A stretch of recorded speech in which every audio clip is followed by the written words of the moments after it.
The sound of knuckles against flesh echoed through the smoke-filled saloon like a judge's gavel sealing a death sentence. Lena Moore's body hit the floor for the third time that night, her vision swimming with stars and shame. Above her, Big Jack Thornton raised his fist again, his face twisted with the kind of rage only whiskey and unchecked power could breed. The other girls looked away. They always did. No one intervened in Colorado territory, not for women like her. But then a voice cut through the chaos like a knife through silk. Touch her again, and you'll answer to me. Before we continue, if you're enjoying this story, please hit that like button and comment with your city so I can see how far this tale has traveled. Now, let's begin where it all started, with blood, bruises, and a choice that would change everything. The day had started like every other day in Lena Moore's life, with exhaustion already settling into her bones before the sun fully crested the mountains. She woke in the cramped attic room she shared with 3 other girls above the Silver Dollar Saloon, her muscles aching from the previous night's work. The space was barely larger than a horse stall, with 4 narrow beds pressed against walls that didn't quite keep out the Colorado wind.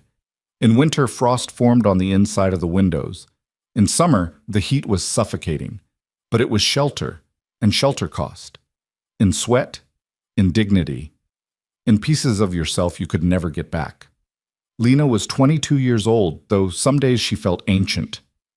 She dressed quickly in the dim pre-dawn light, pulling on the same faded calico dress she'd worn for 2 years. It had been mended so many times the original fabric was hard to distinguish from the patches. Her fingers, roughened from washing glasses and scrubbing floors, fumbled with the buttons. She splashed cold water from the basin onto her face, avoiding her reflection in the cracked mirror. She'd stopped looking at herself months ago. The woman staring back was a stranger, hollow-eyed, thin-lipped, fading. By the time she made it downstairs, Big Jack Thornton was already awake. That was never a good sign. Jack Thornton owned the Silver Dollar, along with half the buildings on Main Street and a considerable portion of the mining claims in the hills beyond town. He was a thick-necked bull of a man, with hands like ham hocks and a disposition that soured with every passing year. Money had made him powerful. Whiskey had made him mean, and the frontier, lawless, indifferent, violent, had made him untouchable. "You're late," he growled from behind the bar, though the sun hadn't yet cleared the horizon. "No, sir," Lena said quietly, keeping her eyes down. "It's barely 5, like." "Don't contradict me, girl." She bit her tongue and moved past him into the back room where the real work began. Floors to scrub, tables to wipe, bottles to inventory. The Silver Dollar didn't open until noon, but the preparation started hours earlier, and if the work wasn't done to Jack's satisfaction, there would be consequences. There were always consequences. Lena had come to Colorado 3 years ago with her father, a prospector chasing dreams of silver in the mountains. He died 6 months later in a mine collapse, leaving her with nothing but his debts. Jack had purchased those debts from the claim office, and with them, he'd purchased her. Not officially, slavery had been abolished more than a decade earlier, but the arithmetic of poverty was its own form of bondage. She owed him for her father's funeral, for her room and board, for the dresses she wore and the food she ate. The debt never seemed to shrink, no matter how many hours she worked, and Jack made sure she understood exactly what would happen if she tried to leave. The morning passed in a blur of monotonous labor. By 10 o'clock, her back was screaming. By 11, her hands were raw from lye soap. When the saloon finally opened and the first customers trickled in, Lena forced a smile and carried drinks from the bar to the tables, moving through the crowd like a ghost. The Silver Dollar was the largest saloon in Redemption, Colorado, a town that had sprung up almost overnight when silver was discovered in the surrounding hills. It catered to miners, ranchers, drifters, and gamblers, men whose lives were hard and whose entertainments were harder. The air was thick with tobacco smoke and the sour smell of spilled beer.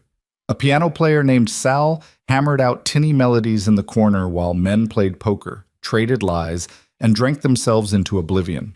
Lena had learned to navigate this world by making herself invisible. Speak when spoken to.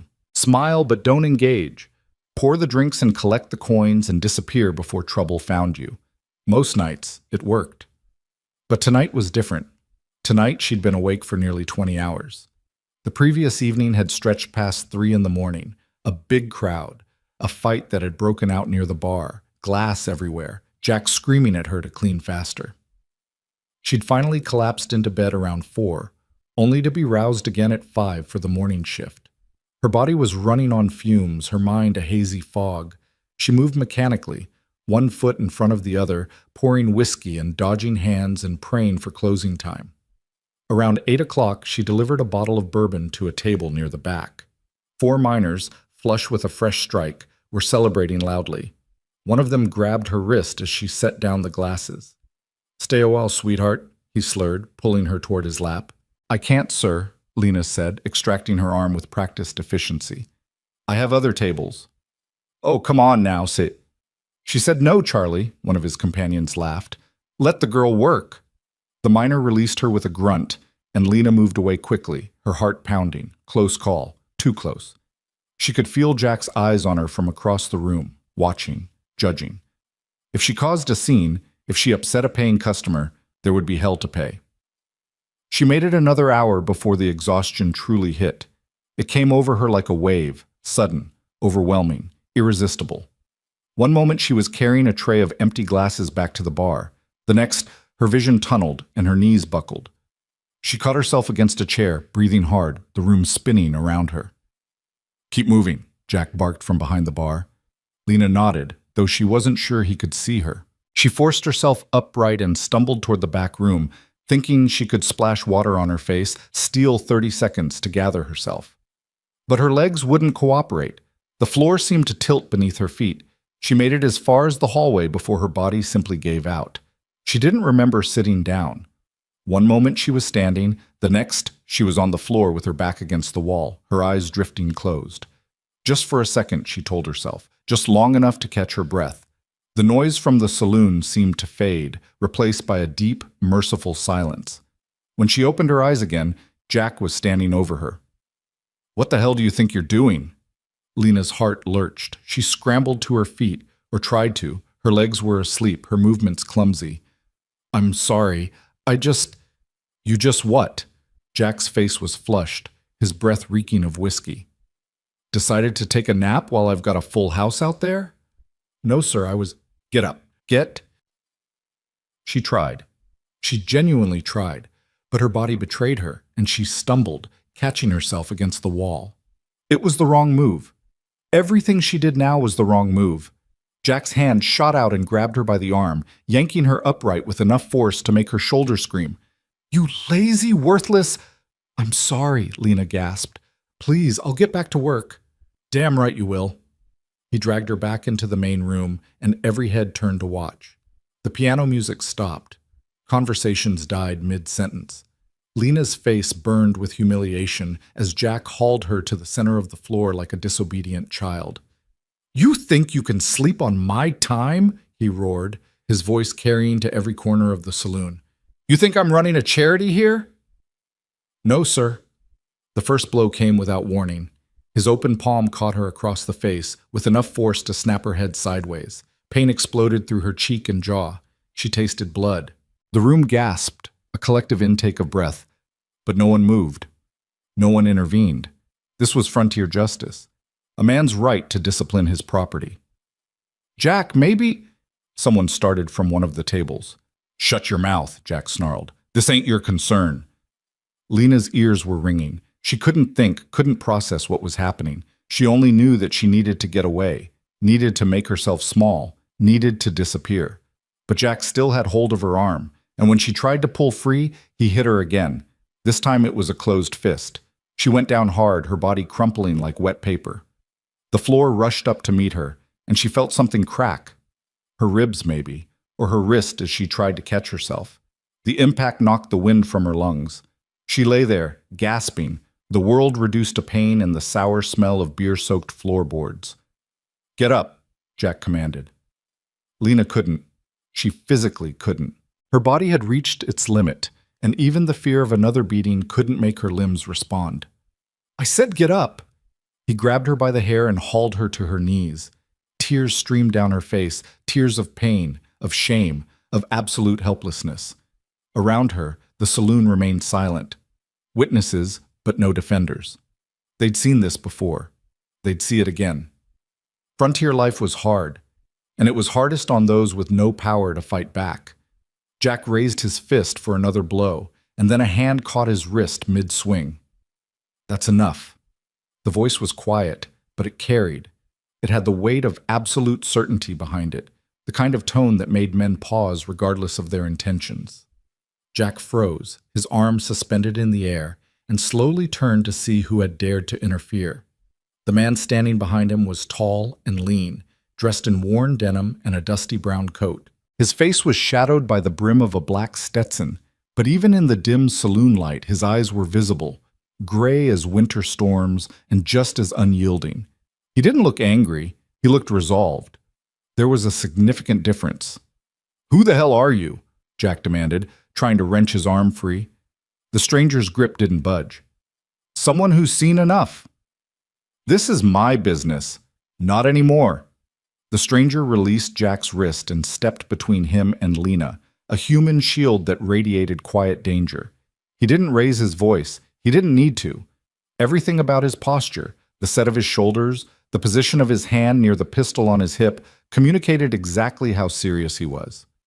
"You're making a mistake, friend," Jack said, but there was uncertainty creeping into his bluster now. "That girl owes me." "I don't care what she owes you," the stranger interrupted. "No debt gives you the right to beat a woman half to death in front of witnesses." "This is my saloon. I know whose saloon this is."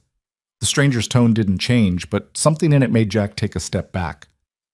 "I also know you've got a reputation for this kind of thing. Seems like someone should have drawn a line a long time ago." "Are you threatening me?" "I'm stating a fact. Touch her again, and we'll have a different kind of conversation, the kind that happens in the street." The challenge hung in the air like gun smoke.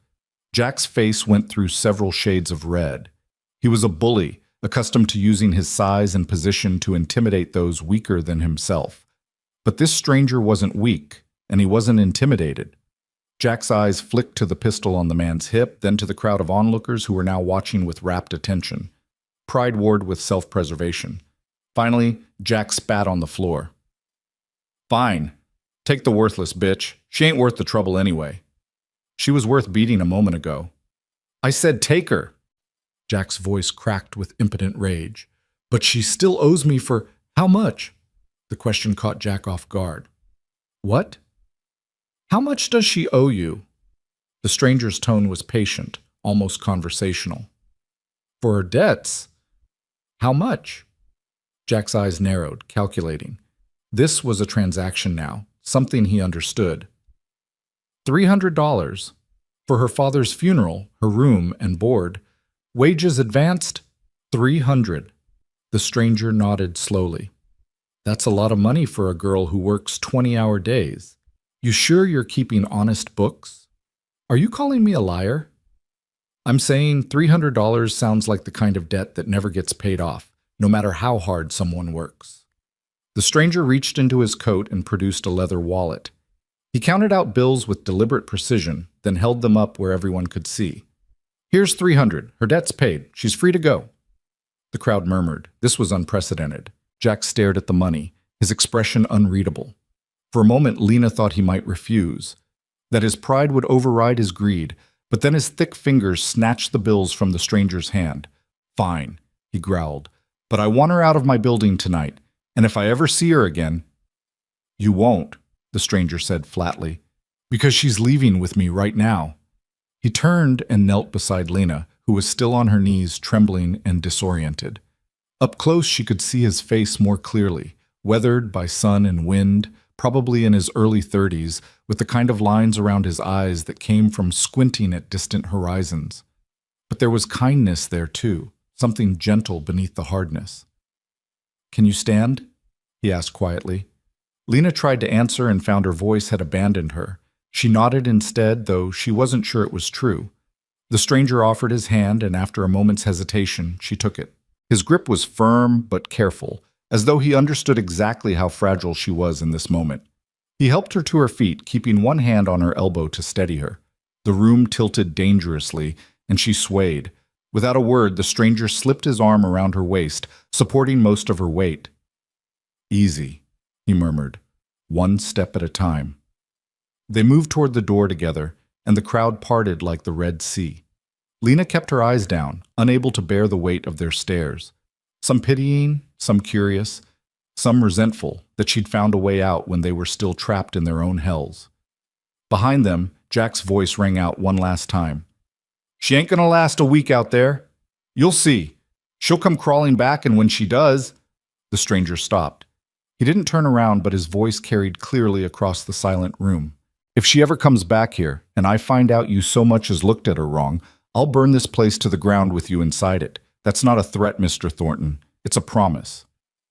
Then they were through the door and out into the night. The cool air hit Lena like a slap, shocking after the stifling heat of the saloon. She gulped it down, her lungs burning, her head spinning. The stranger guided her down the steps and away from the building, not stopping until they were halfway down Main Street. Only then did he release her, though he stayed close in case she fell. "You're safe now," he said. "He won't follow." Lena finally found her voice. "Who are you?" "Ethan Cole. I've got a ranch about 10 miles outside town." He studied her face with concern. "You need a doctor? I don't have money for—" "I'm not asking if you have money. I'm asking if you need a doctor." She touched her cheek gingerly, feeling the swelling already forming. Her ribs ached with every breath, and her wrist throbbed where she'd landed on it. But nothing felt broken. She'd survived worse. "I'll be all right." "That's not what I asked." Despite everything, Lena felt the ghost of a smile tug at her split lip. "No, I don't need a doctor." Ethan nodded, accepting her assessment. "Where are your things?" "I don't have any things. Everything I owned was in that room, and it all belonged to Jack anyway." The reality of her situation was starting to sink in now. She was standing in the middle of Main Street with nothing but the clothes on her back and a stranger who'd paid $300 to free her from a debt she'd never asked for. "Why did you do that?" "Do what?" "Buy my debt. Threaten Jack Thornton. You don't even know me." Ethan was quiet for a moment, his eyes distant. When he spoke, his voice was measured. "Let's just say I know what it's like when no one stands up for you. Figured it was past time someone did. $300 is a lot of money." "It is. I can't pay you back." "I'm not asking you to." Lena stared at him, trying to understand the angle, the trap, the expectation that always came with men's generosity. But his expression remained open, patient. "Then what do you want?" "Right now? To get you somewhere safe. Beyond that," he shrugged, "we can figure it out in the morning." "I'm not going to—" She stopped, unsure how to phrase it delicately. Ethan's jaw tightened, but not with anger, with something that looked almost like regret. "I have a ranch.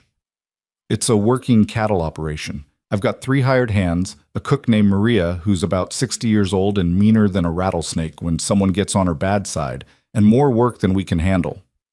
I'm offering you a job. Honest work, fair pay, and a room of your own.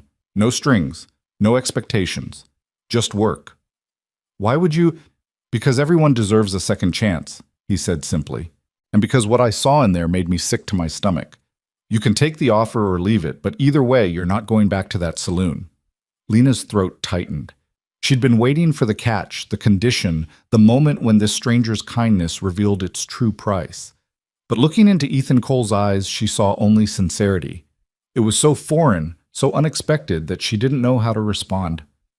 "I don't even know how to work on a ranch," she finally admitted. "You'll learn. Maria will teach you." He glanced back toward the silver dollar, where shadows moved behind the lit windows. "We should get moving. I've got a wagon at the livery. Can you make it that far?" Lena tested her weight on her legs. They trembled, but held. "I think so." They walked together through the darkened streets of Redemption, past the assayer's office and the general store, past the church with its whitewashed steeple and the undertaker's parlor with its grim shingle. The town was settling in for the night, lights winking out one by one as respectable folks went to bed. Only the saloons and gambling halls remained bright, spilling music and laughter into the darkness.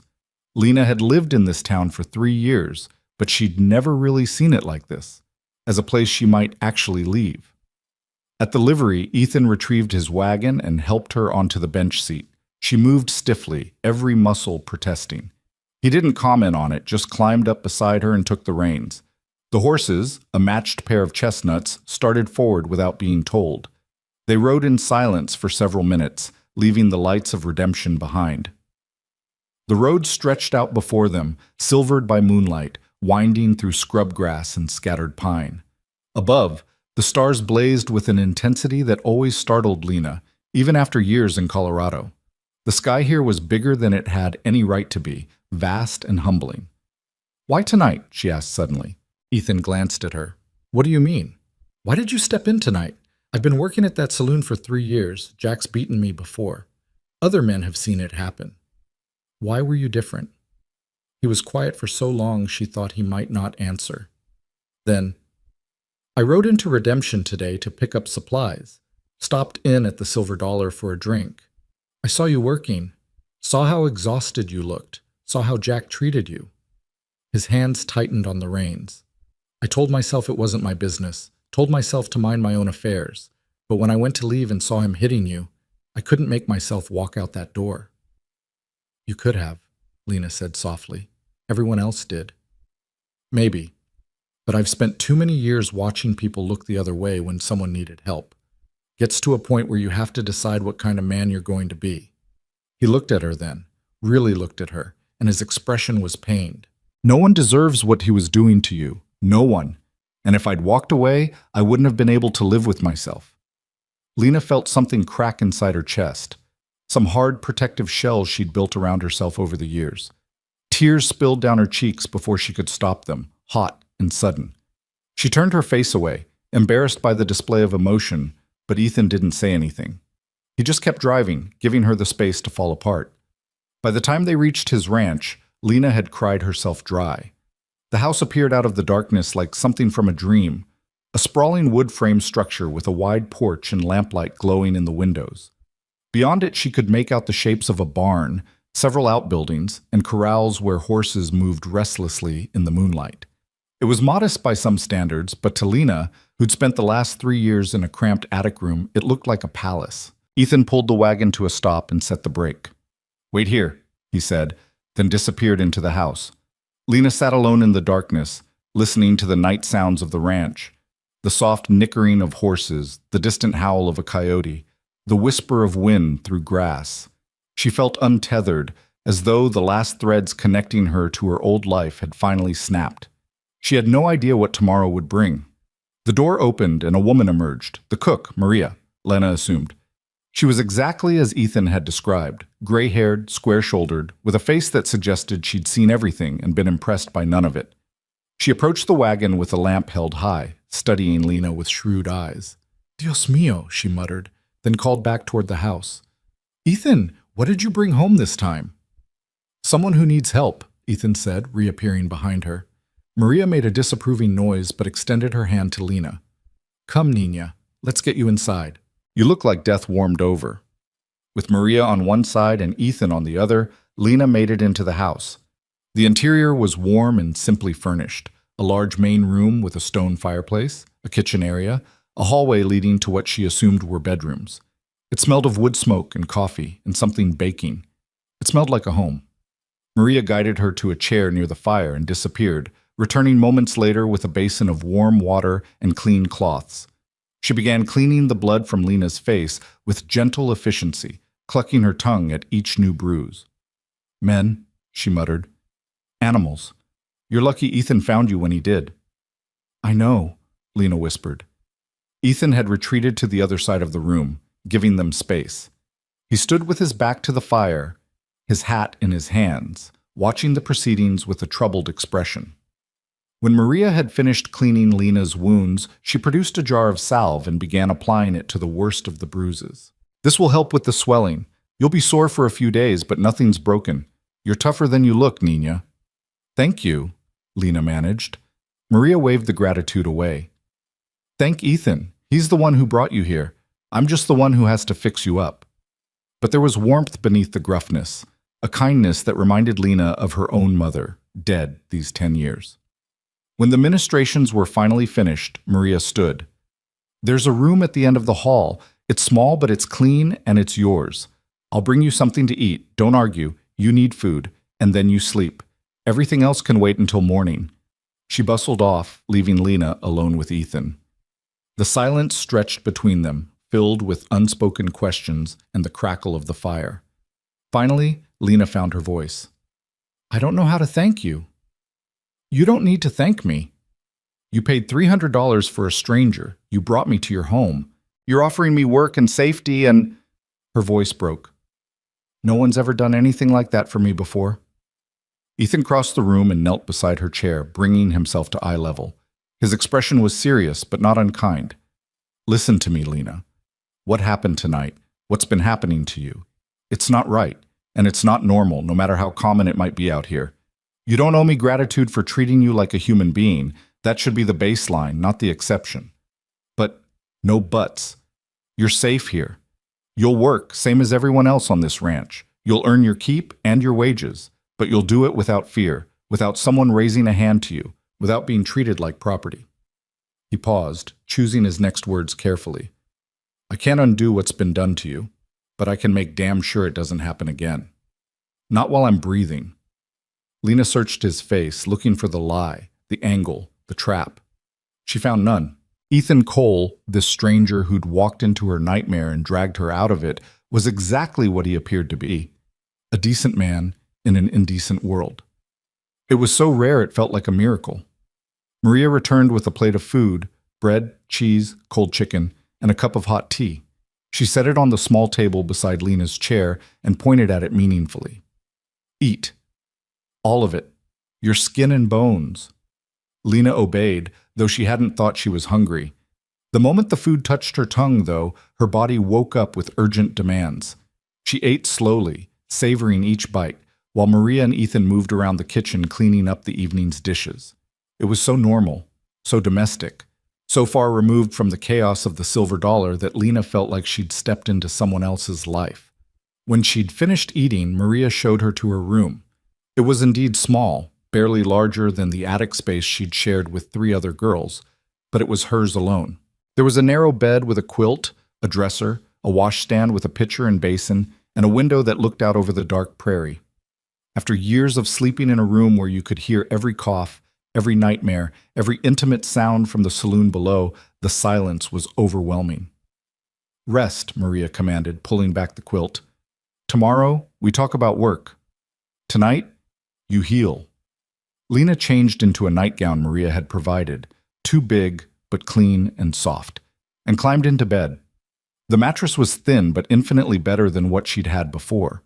As Maria extinguished the lamp and left, pulling the door closed behind her, Lena lay in the darkness and waited for reality to assert itself. This couldn't be real. This couldn't last. Something would go wrong. Someone would take it away. But as exhaustion finally claimed her and she drifted towards sleep, she allowed herself to believe, just for a moment, that maybe, just maybe, her life had finally changed. In the main room, Ethan stood by the dying fire, staring into the flames. Maria joined him, drying her hands on her apron. That girl's been through hell, she said quietly. I know. You sure you know what you're doing, bringing her here? Ethan was silent for a long moment. No, he finally admitted, but leaving her there wasn't an option. Maria studied his profile, her expression softening. You've got a good heart, Ethan Cole. Sometimes I think it's too good for this world. The world doesn't get better because good people do nothing. No, Maria agreed. I suppose it doesn't. She patted his shoulder. Get some rest. Morning comes early, and that girl's going to need all the support we can give her. After Maria had gone to her own quarters, Ethan remained by the fire. He thought about Lena more, about the fear in her eyes when Jack Thornton had raised his fist, about the resignation that had settled over the other patrons of the Silver Dollar, about the way she'd looked at him in the wagon, as though kindness was something foreign and suspect. He thought about the promise he'd made. No more hands will ever touch you. It was a bold claim, maybe even an arrogant one, but Ethan had meant every word. He'd stood by too many times in his life, watched too many injustices unfold without intervention. Tonight, he'd drawn a line. And whatever came next, whether Lena stayed or left, whether she healed or remained broken, at least he'd done something. At least he'd tried. As the fire burned down to embers and the night deepened around the ranch, Ethan Cole made himself a second promise. He would protect Lena Moore from anyone who tried to hurt her, even if it cost him everything. Morning arrived with the crow of a rooster and pale sunlight streaming through the window. Lena woke disoriented, her body screaming in protest as she tried to move. For a confused moment, she didn't know where she was. The bed was unfamiliar, the silence too complete. Then memory returned in a rush. The beating, the stranger, the promise of safety. She sat up slowly, cataloging the damage. Her ribs were tender but not broken. Her face felt swollen, and when she touched her cheek, she winced. The bruises had ripened overnight into spectacular shades of purple and yellow. She looked, she imagined, like she'd been trampled by horses. A soft knock at the door made her jump. "You awake in there?" Maria's voice, gruff but not unkind. "Yes, ma'am." "Good. Get dressed. Breakfast is in 10 minutes, and on this ranch we don't waste daylight." Lena found her dress from the previous night folded on the dresser, cleaned and mended where Jack's violence had torn it. Beside it lay a simple work dress in dark blue calico, newer than anything she'd owned in years. She ran her fingers over the fabric, smooth and sturdy, then dressed quickly. The new dress fit reasonably well, though it was a bit loose in places. She'd lost weight over the past year, her body consuming itself to keep pace with the endless demands placed upon it. When she emerged into the main room, she found Maria setting plates on a rough-hewn table. The kitchen smelled of coffee, bacon, and fresh bread. Lena's stomach growled despite her nervousness. "Sit," Maria commanded, gesturing to a chair. "You need meat on those bones." Lena obeyed, still uncertain of her place in this household. Maria filled a plate with more food than Lena had seen in a single meal for months. Eggs, bacon, fried potatoes, thick slices of bread with butter and jam. She set it down with a decisive thunk. "Eat." "This is too much. Did I ask your opinion? Eat." Lena ate, and Maria watched with satisfaction as color slowly returned to the girl's pale face. After a few minutes, the back door opened and Ethan entered, followed by 3 men Lena didn't recognize. They were weathered and work-worn, their clothes dusty from the morning's chores. Ethan's eyes found Lena immediately. "How are you feeling?" "Better, thank you." It wasn't entirely true, but it seemed like the right thing to say. He nodded, then gestured to his companions. "Lena, these are my hands, Charlie Peters, Tom Whitlock, and James Running Deer. Gentlemen, this is Lena Moore. She'll be working here from now on." The 3 men touched their hat brims in greeting. Charlie was older, perhaps 50, with a graying beard and kind eyes. Tom was younger, barely out of his teens, with an eager expression. James was somewhere in between, his features suggesting both white and native heritage, his gaze steady and measuring. "Ma'am," Charlie said, his voice soft. "Welcome to the Cole Ranch." "Thank you," Lena managed, acutely aware of her bruised face and the questions these men must have. But none of them asked. They simply took their seats at the table, and Maria served them with the same brisk efficiency she'd shown Lena. The conversation flowed around mundane topics: cattle that needed moving to summer pasture, a fence that required mending, supplies that needed ordering from town. It was the familiar rhythm of working people, comfortable in their routines. Lena found herself relaxing incrementally, though she remained on guard. Trust was not something that came easily after 3 years of learning that kindness usually had a price. After breakfast, Maria shooed the men out and turned to Lena. "Can you cook?" "Some. Basic things." "Can you clean?" "Yes, ma'am." "So?" "Yes." Maria nodded, her shrewd eyes taking Lena's measure. "Good. For now, you'll help me with the house. Cooking, cleaning, laundry, mending. Later, if you want to learn ranch work, the men can teach you. But first, you heal. Understood?" "Yes, ma'am." "And stop calling me ma'am. Makes me feel ancient." "Maria is fine." A ghost of a smile touched Lena's lips. "Yes, Maria." The work began immediately. Despite Maria's insistence that Lena should take it easy, there was no shortage of tasks. The ranch house required constant maintenance, floors to sweep, dishes to wash, bread to bake, clothes to mend. But unlike the frantic, fearful labor at the Silver Dollar, this work had a different quality. It was purposeful without being desperate. Maria worked alongside her, showing rather than ordering, correcting without cruelty. You've done hard labor before, Maria observed as they kneaded bread dough together. I can tell by your hands. Lena looked down at her roughened palms, the calluses and small scars. The saloon kept me busy. That man who beat you, he was your employer? He owned my father's debts. When my father died, the debts became mine. Maria's mouth tightened. Debt slavery. It has many names, but it's all the same evil. She punched the dough with unnecessary force. Men like that should be horsewhipped. Ethan paid him $300 last night. For my freedom. I know. He told me. Maria glanced at Lena. You wondering what he expects in return? The question hung between them, heavy with implications. Lena chose her words carefully. It seems too generous to ask for nothing. Ethan Cole is many things, Nina, but he's not like other men. He doesn't collect debts against people. He doesn't trade in obligations. Maria shaped the dough into loaves with practiced efficiency. You want to know his story? Lena did, desperately, but she wasn't sure it was her place to ask. Maria told her anyway. Ethan's father owned this ranch before him, built it from nothing, turned it into something prosperous. But he was a hard man, cruel when he drank, which was often. Ethan's mother died when he was young. Some say from a broken heart, some say from a broken body. Either way, his father's fists were involved. Maria's voice was matter-of-fact, relating history rather than gossip. Ethan grew up watching his father terrorize everyone around him. Ranch hands who spoke back got beaten. Neighbors who disagreed got threatened.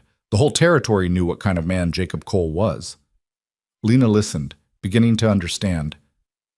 When Ethan was 17, his father came home drunk and started on one of the hired girls. Beat her badly, might have killed her if Ethan hadn't stepped in. They fought, father and son. And when it was over, Jacob Cole was on the ground with a broken jaw and 3 cracked ribs. Ethan told him if he ever raised his hand to another person on that ranch, he'd finish what he started. Maria placed the loaves in the oven. Jacob died 2 years later. Some said it was his liver giving out. Some said it was a broken spirit. But by then, Ethan had already taken over running the place, and he swore he'd never be like his father, that this ranch would be different. How long ago was that? 10 years, give or take. And in all that time, Ethan's kept his word. He pays fair wages, treats people with respect, doesn't tolerate violence or cruelty. It's made him some enemies, men who think he's too soft, too progressive, but it's also made him loyal friends. Maria fixed Lena with a steady gaze. So when I tell you Ethan doesn't want anything from you except honest work, I mean it. He spent his whole life trying to be the opposite of his father. Your safety isn't a transaction, it's a principle. Lena felt something loosen in her chest, a knot of fear she'd been carrying since the previous night. Thank you for telling me. Just wanted you to understand the kind of man you're working for. Now, let's get these dishes done. The men will be back for lunch before you know it. The days settled into a pattern. Lena rose with the sun, helped Maria prepare breakfast, then spent her mornings on household tasks. The work was demanding, but not crushing. Maria was exacting in her standards, but patient in her teaching. Slowly, Lena's body began to heal. The bruises faded from purple to green to yellow, then disappeared entirely. The ache in her ribs subsided. She began to sleep through the night without waking in panic. Ethan kept his distance, treating her with the same courteous respect he showed everyone on the ranch. He never asked about her past, never pressed for details about her time at the Silver Dollar. When they spoke, it was about practical matters. Whether she needed anything, how she was settling in, if Maria was working her too hard. She's not, Lena assured him one afternoon. They were on the porch, Ethan cleaning tack while Lena mended one of his shirts. Maria's been very kind. Good. He worked leather oil into a bridle with steady, methodical movements. You're earning your keep. Don't let anyone tell you different. I barely know what I'm doing half the time. That's what learning looks like. He glanced at her, a slight smile touching his lips. Maria says you've got good instincts. High praise from her. Lena ducked her head, unused to compliments. I'm trying. That's all anyone can ask. They worked in companionable silence for a while, the afternoon sun warm on the porch boards. Lena found herself stealing glances at Ethan, trying to reconcile the quiet, gentle man beside her with the one who'd threatened to burn down Jack Thornton's saloon. There was steel beneath his calm exterior, a capacity for violence held in careful check. But unlike the men she'd known before, Ethan's strength wasn't used to intimidate or control. It was reserved for protection. "Can I ask you something?" The words were out before she could stop them. "Of course." "Why did you really step in that night? Maria told me about your father, about what you saw growing up. But there are people suffering all over this territory. You can't save them all." Ethan was quiet for a long moment, his hands stilling on the leather. "No," he finally said. "I can't. But I was there. I saw what was happening, and I had the means to stop it. Those three things don't line up very often." He met her eyes. "My father used to say that what happened in a man's house was his own business, that neighbors should mind their affairs. I watched good people stand by while he hurt my mother, hurt the people who worked for us because they believed that lie. I swore I'd never be one of those people. But $300 is just money. I've got enough to run this ranch and pay my people. What I couldn't afford was to walk away and spend the rest of my life wondering what happened to you." His expression softened. "You're not a burden, Lena. And you don't owe me your gratitude. You owe yourself the chance to build a life that doesn't involve being beaten for falling asleep after a 20-hour shift." Lena's throat tightened. "No one's ever talked to me the way you do, like I'm a person who matters." "That's because you are a person who matters, and anyone who made you believe different was lying to you." She had to look away then, blinking against the sudden sting of tears. 3 weeks on this ranch, and she still wasn't used to kindness without conditions. It felt fragile, temporary, like something that could be snatched away at any moment. As if sensing her thoughts, Ethan spoke again. "You're safe here, Lena. That's not going to change. Not today, not next week, not next year. This is your home for as long as you want it to be." The words settled over her like a blanket, warm and solid. She nodded, not trusting her voice, and returned to her mending. But something had shifted between them, an understanding, an acknowledgement of the unspoken promise that had brought her here. The following Sunday, Ethan announced that he needed to make a trip to Redemption for supplies. Lena felt her stomach clench at the mention of the town. "I'll be gone most of the day," he said at breakfast. "Charlie and Tom are riding with me. James will stay here with you and Maria." "Is that necessary?" Lena asked quietly. Ethan's gaze was steady. "Jack Thornton's a bully and a drunk, but he's not stupid. He knows better than to come out here. Still, I'd rather not take chances." The fact that he'd considered the possibility at all made Lena's anxiety spike. She'd been so focused on settling into ranch life that she'd almost forgotten the threat Jack represented. Almost. After the men left, Maria set Lena to work preparing preserves from early berries. It was repetitive, soothing work, and the kitchen filled with the sweet smell of cooking fruit. James checked on them periodically, his rifle always within reach. But the day passed uneventfully. Ethan returned just before sunset, his wagon loaded with flour, sugar, coffee, and other staples. He also brought mail and newspapers from town. That evening, after dinner, he lingered at the table instead of retreating to his study as usual. "Saw some people in town today," he said casually, but Lena could hear the tension beneath his words. Words gotten around about what happened at the Silver Dollar. Lena's pulse quickened. "What are they saying?" "Mixed reactions. Some folks think I overstepped. Others think it was about time someone stood up to Jack." He paused.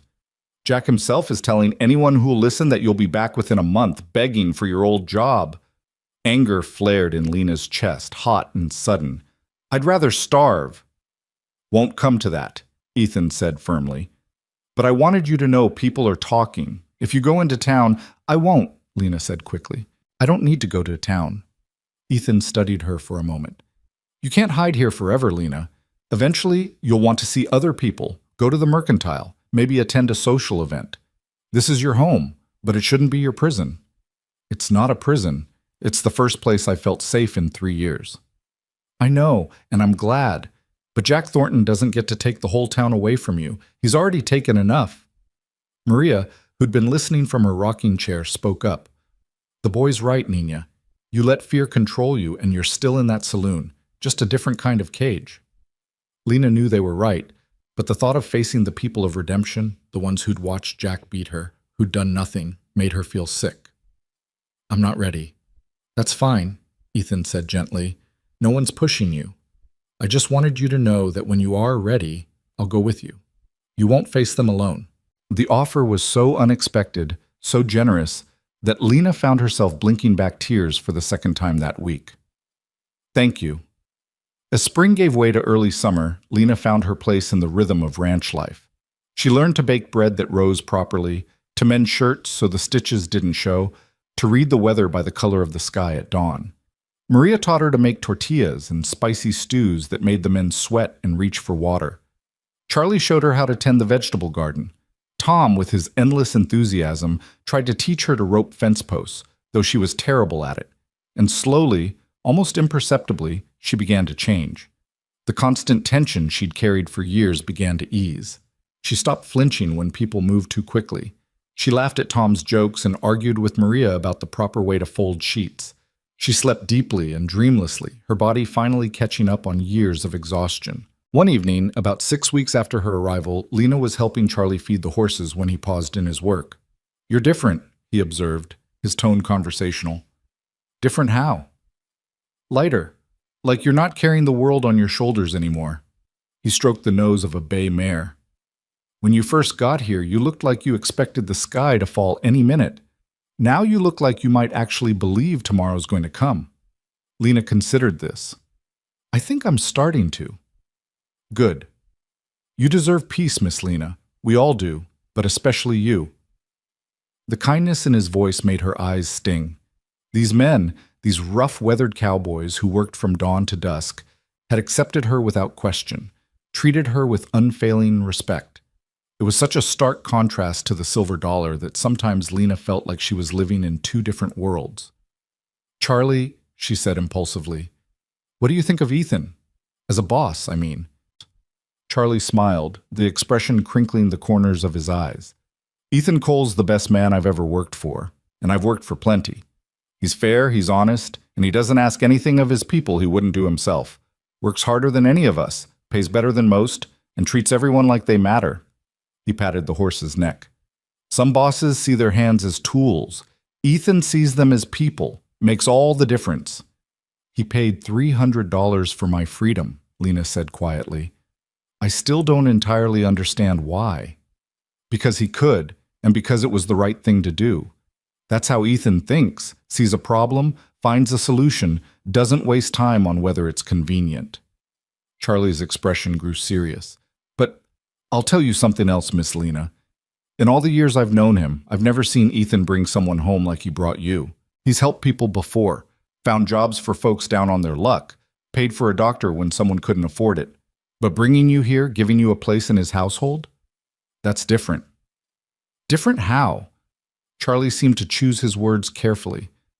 "Like, maybe he sees something in you worth protecting, worth investing in. And before you say it's just charity, consider this. Ethan doesn't do things halfway. If he's decided you belong here, then you belong here. Simple as that."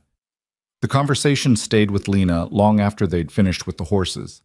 That night, lying in her narrow bed and listening to the prairie wind, she thought about belonging, about home, about the way Ethan looked at her sometimes when he thought she wasn't paying attention, not with pity or desire, but with something that looked almost like hope. She thought about the promise he'd made that first night. "No more hands will ever touch you." He'd kept that promise. More than that, he'd given her the space to heal, to find her footing, to remember who she was beyond the fear and exhaustion. And slowly, hesitantly, Lena was beginning to believe that this life, this strange, unexpected second chance, might actually be real. The challenge came on a sweltering afternoon in mid-July. Lena was alone in the house, Maria having gone to visit a sick friend in a neighboring homestead. The men were out working the far pastures, not expected back until sunset. Lena had been enjoying the rare solitude, baking pies for supper and humming to herself. The knock at the door startled her. She wiped her flour-dusted hands on her apron and went to answer it, expecting perhaps a neighbor or a traveling peddler. Instead, she found herself face-to-face with a man from town, Henry Walsh, who worked at the assayer's office. She'd seen him at the Silver Dollar occasionally, though he'd never caused her trouble. "Miss Moore," he said, touching his hat brim. His horse stood tied at the porch rail, steam rising from its flanks. "Mr. Walsh, can I help you?" He shifted uncomfortably. "I've got a message from Jack Thornton. He wants to talk to you. Says it's important." Lena's blood ran cold. "I have nothing to say to Jack Thornton." "He said you'd say that. Asked me to tell you he's willing to forget the past, let bygones be bygones. Says there's no hard feelings about what happened, and he'd like to discuss you coming back to work. With better terms this time." "No?" The word came out flat and final. "Miss Moore, I'm just the messenger.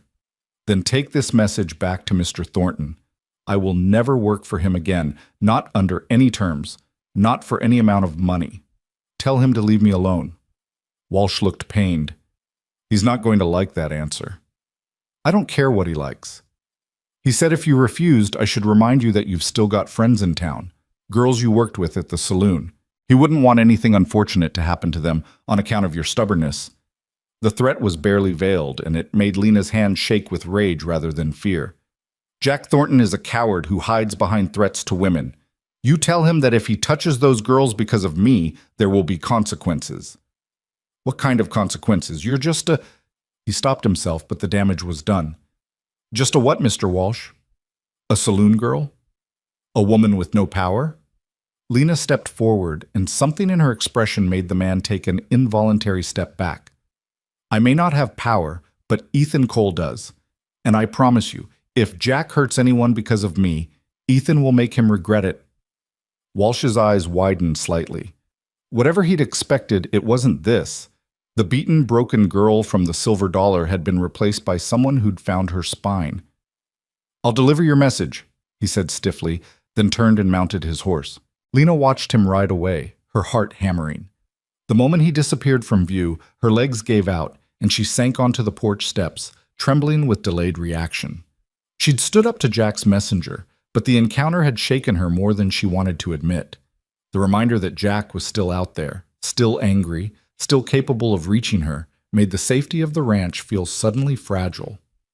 When Ethan returned that evening and she told him what had happened, his expression turned thunderous. "He threatened you," Ethan said, his voice dangerously quiet.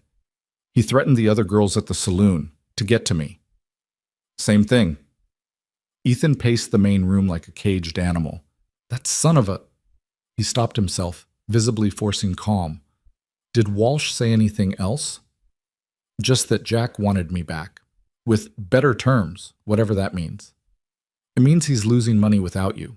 The Silver Dollar's reputation was built partly on the girls who worked there, and you were one of his most reliable. He wants you back under his control." Maria, who'd returned just before Ethan, spoke from her chair. "The man's a fool if he thinks threats will work. Lena's not the scared girl she was 2 months ago." "No," Ethan agreed, looking at Lena with something like pride. "She's not.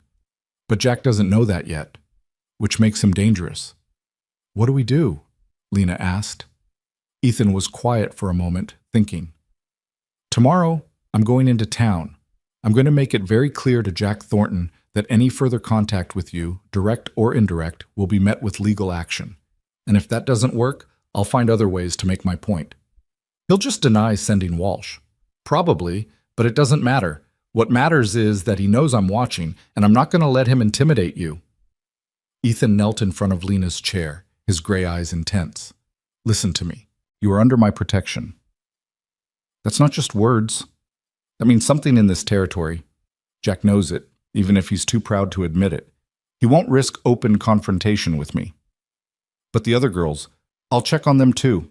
Make sure they're safe. If any of them want to leave the Silver Dollar, I'll help them find other work." He took her hand, his grip warm and solid. "You're not responsible for Jack's cruelty, Lena. Whatever he does, it's on him, not you." Lena wanted to believe him, but guilt gnawed at her. Those girls had been her friends, or as close to friends as you could have in a place like that. If Jack took his anger out on them— "I should have stayed," she whispered. "No." Ethan's voice was firm.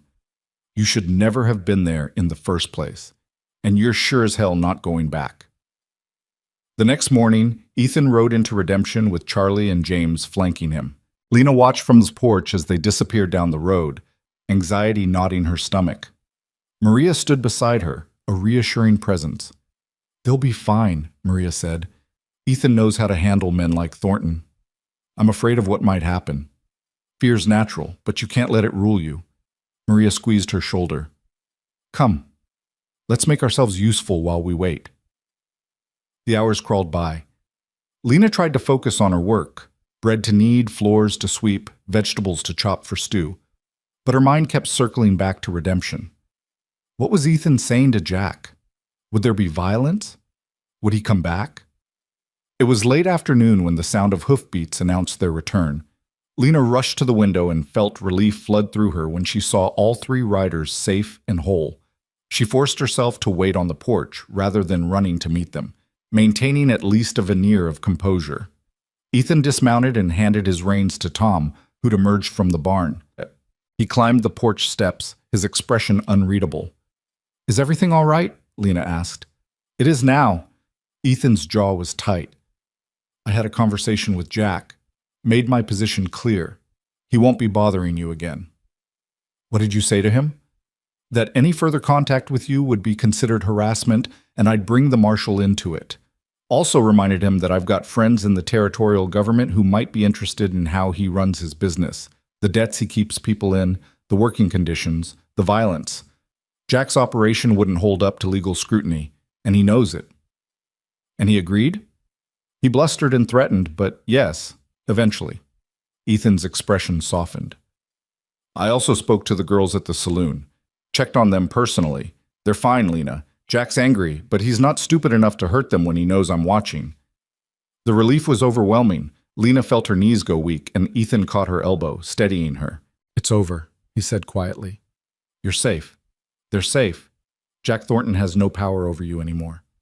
Lena looked up at him, this man who'd walked into her nightmare and torn it apart with his bare hands. "Why do you keep doing this? Protecting me? Fighting my battles?" "They're not your battles alone. Not anymore." His hand was still on her arm, warm through the fabric of her sleeve. "And I keep doing it because—" He stopped, seemed to reconsider his words. "Because it's the right thing to do. Because you deserve someone in your corner. Because I—" He didn't finish the sentence, but something in his eyes made Lena's breath catch. For a moment, they stood frozen on the porch, the air between them charged with unspoken words. Then Maria's voice called from inside. "Are you two going to stand there all day, or are you going to eat the supper that's getting cold?" And the moment broke. Ethan stepped back, clearing his throat. "We should go in." "Yes," Lena agreed, her voice barely above a whisper. But as they moved toward the door, she felt the shift between them, subtle as morning light, but unmistakable. Something was growing here, something neither of them had named yet, something that felt like hope, like possibility, like the promise of a future she'd never dared to imagine. That night, lying in her bed, Lena thought about Ethan's unfinished sentence. Because he what? Cared about her? Felt responsible? Or something more? She wasn't sure she was ready for the answer, but for the first time in her life, she was brave enough to ask the question. Summer deepened into August, and the work on the ranch intensified with the approaching cattle drive. Ethan would be taking a herd to market in Denver, a journey that would keep him away for nearly 3 weeks. The prospect filled Lena with an anxiety she tried unsuccessfully to hide. "You'll be fine," Ethan assured her one evening as they sat on the porch watching the sunset paint the sky in shades of orange and purple. "James will be here, and Charlie's staying back to manage things. Tom's going with me, but you'll have plenty of protection." "I know," Lena said, though her hands twisted in her lap. "It's just, I've gotten used to you being here." The admission hung between them, more revealing than she'd intended. Ethan looked at her, his expression unreadable in the fading light. "I've gotten used to being here too," he said quietly. "Used to seeing you at breakfast, hearing you laugh at Maria's stories, watching you become the person you were always meant to be." He paused, seeming to weigh his next words carefully. "These past few months, having you here, it's changed things for me." Lena's heart hammered against her ribs. "Changed things how?" But before he could answer, Maria appeared at the door. "Ethan, Charlie needs you in the barn. Something about the tack for the drive." The moment shattered like glass. Ethan stood, his expression rueful. "We'll talk when I get back," he promised, then disappeared into the gathering darkness. Lena sat alone on the porch, Maria's knowing gaze heavy on her back. After a moment, the older woman settled into the chair Ethan had vacated. "You care about him," Maria said. It wasn't a question. Lena stopped, uncertain how to finish that sentence. "He saved my life." "That's not what I asked." Lena was quiet for a long moment, watching the first stars emerge in the darkening sky. "I don't know what I feel," she finally admitted. "Gratitude, certainly. Respect. But sometimes when he looks at me, I feel—" She broke off, shaking her head. "It doesn't matter. I'm not foolish enough to think a man like Ethan Cole would want anything more from me than honest work." "Nina," Maria said with exasperated affection, "for someone who survived 3 years in a saloon, you can be remarkably blind. That man looks at you like you hung the moon, has since the day he brought you home. He looks at me like he feels responsible for me. That's different." "Is it?" Maria stood, brushing off her skirts. "Maybe you should ask him when he gets back. Might get an answer that surprises you." The cattle drive departed 3 days later in a cloud of dust and the bellowing of anxious steers. Lena stood on the porch, watching the procession disappear over the eastern hills. Ethan at the lead, Tom riding beside him, both of them dwarfed by the mass of livestock. Ethan had turned in his saddle one last time before dropping out of sight, his hand raised in farewell. Lena had waved back, trying to ignore the hollow feeling in her chest. "He'll be back before you know it," Charlie said, coming to stand beside her. 3 weeks isn't so long." But 3 weeks felt like an eternity. The ranch settled into a quieter rhythm, with half its people gone. Charlie managed the day-to-day operations with practiced efficiency. James took on extra patrols, his rifle always within reach. Maria kept Lena busy with endless tasks, preserving vegetables from the garden, sewing winter clothes, preparing for the lean months ahead. The work was good, purposeful, but it couldn't entirely distract Lena from counting the days until Ethan's return. A week passed without incident. Then another. Lena began to relax, telling herself that her fears were unfounded. Jack Thornton had been quiet since Ethan's confrontation. There was no reason to expect trouble. She should have known better. It was the 13th day of Ethan's absence when everything went wrong. The afternoon had been oppressively hot, the kind of heat that made even breathing feel like work. Charlie had ridden out to check the water levels in the creek, leaving James and Maria at the main house with Lena. They'd just finished an early supper when James stiffened, his head cocking toward the window. "Someone's coming," he said, his hand moving to his rifle. "Multiple riders." Lena's stomach dropped. "How many?" 3, maybe 4. James moved to the window, staying to the side so he wouldn't be visible from outside. "They're not in any hurry, riding straight up the road like they've got every right to be here." Maria was already moving, herding Lena toward the back of the house. "Into my room. Lock the door and don't come out until I say." "I'm not hiding while—" "You're doing exactly what I tell you," Maria said firmly. "James and I can handle this, but not if we're worried about keeping you safe. Now go." Lena went, her hand shaking as she locked Maria's bedroom door behind her. She pressed her ear against the wood, straining to hear what was happening in the main room. The sound of horses drawing close. Voices, rough and male. Then Maria's sharp tone cutting through. "This is private property. State your business or move along." "We're here to see Lena Moore." The voice was slurred, thick with whiskey, but still recognizable. "Jack Thornton." "No, she's here. Saw Cole leave with his herd last week. Figured it was time to collect what's mine." "Miss Moore doesn't belong to you," James said, his voice level but hard. "Mr. Cole paid her debts. She's a free woman working for fair wages." "Free woman?" Jack's laugh was ugly. "That what Cole told you? That girl owes me 3 years of her life, 3 years of work I'll never get back. That debt can't be paid with money." "The law says different," Maria snapped. "And you're trespassing. You've got 10 seconds to get off this property before I fetch the marshal." "Marshal's 2 hours away, old woman. And by the time he gets here, we'll be long gone. With what we came for." The sound of boots on the porch steps made Lena's blood run cold. She looked around Maria's room desperately, searching for anything that could serve as a weapon. Her eyes landed on a heavy iron poker by the small fireplace. She grabbed it, her palms slick with sweat. Take another step and I'll drop you where you stand. James's voice, cold as winter. I'm a better shot than you are drunk, Thornton. Test me if you want. You're 1 man against 4. You like those odds? Better than yours, because even if you get past me, you've still got to answer to Ethan Cole when he gets back. You think he's going to let you walk away after you came to his home and threatened his people? There was a pause.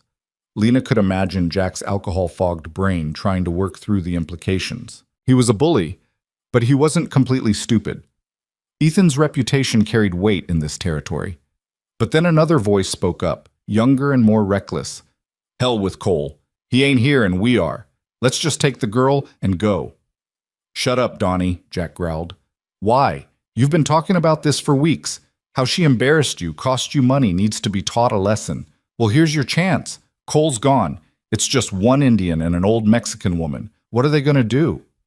The racial slurs made Lena's hands clench around the poker. She heard James's sharp intake of breath, saw in her mind how his finger would be tightening on the trigger. Last warning, James said. Leave now, while you still can. Or what? You'll shoot all 4 of us before we... The crack of the rifle was deafening even through the closed door. Lena heard a man scream, heard the chaos of horses spooked by gunfire, heard Maria shouting something in rapid Spanish. More gunshots, different weapons now. The deeper boom of a shotgun mixing with the sharper reports of pistols. The door shuddered as something heavy hit it from the outside. Without thinking, Lena unlocked the door and yanked it open. The main room was a scene of controlled chaos. James had taken cover behind the overturned table, his rifle smoking. One of Jack's men was on the floor, clutching his leg, blood seeping between his fingers. Maria stood by the kitchen with her late husband's shotgun, her face set in grim determination. And Jack Thornton himself was trying to drag himself back toward the door. His earlier bravado evaporated in the face of real resistance. But a 4th man, young Donnie, by the sound of his voice, had circled around during the confusion.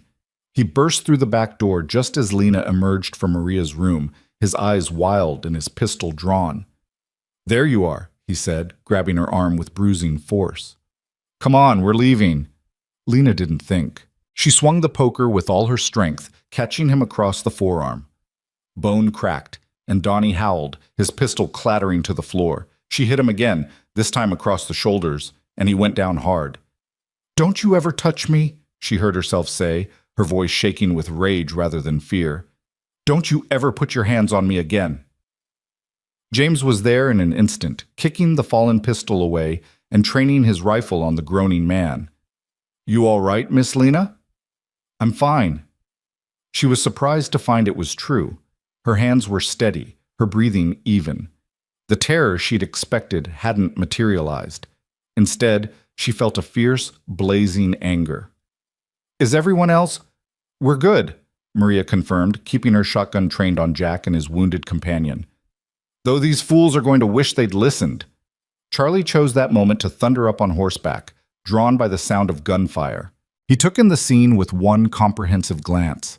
The wounded men, the smoking weapons, Lena standing over Donnie with a poker, and his weathered face went hard.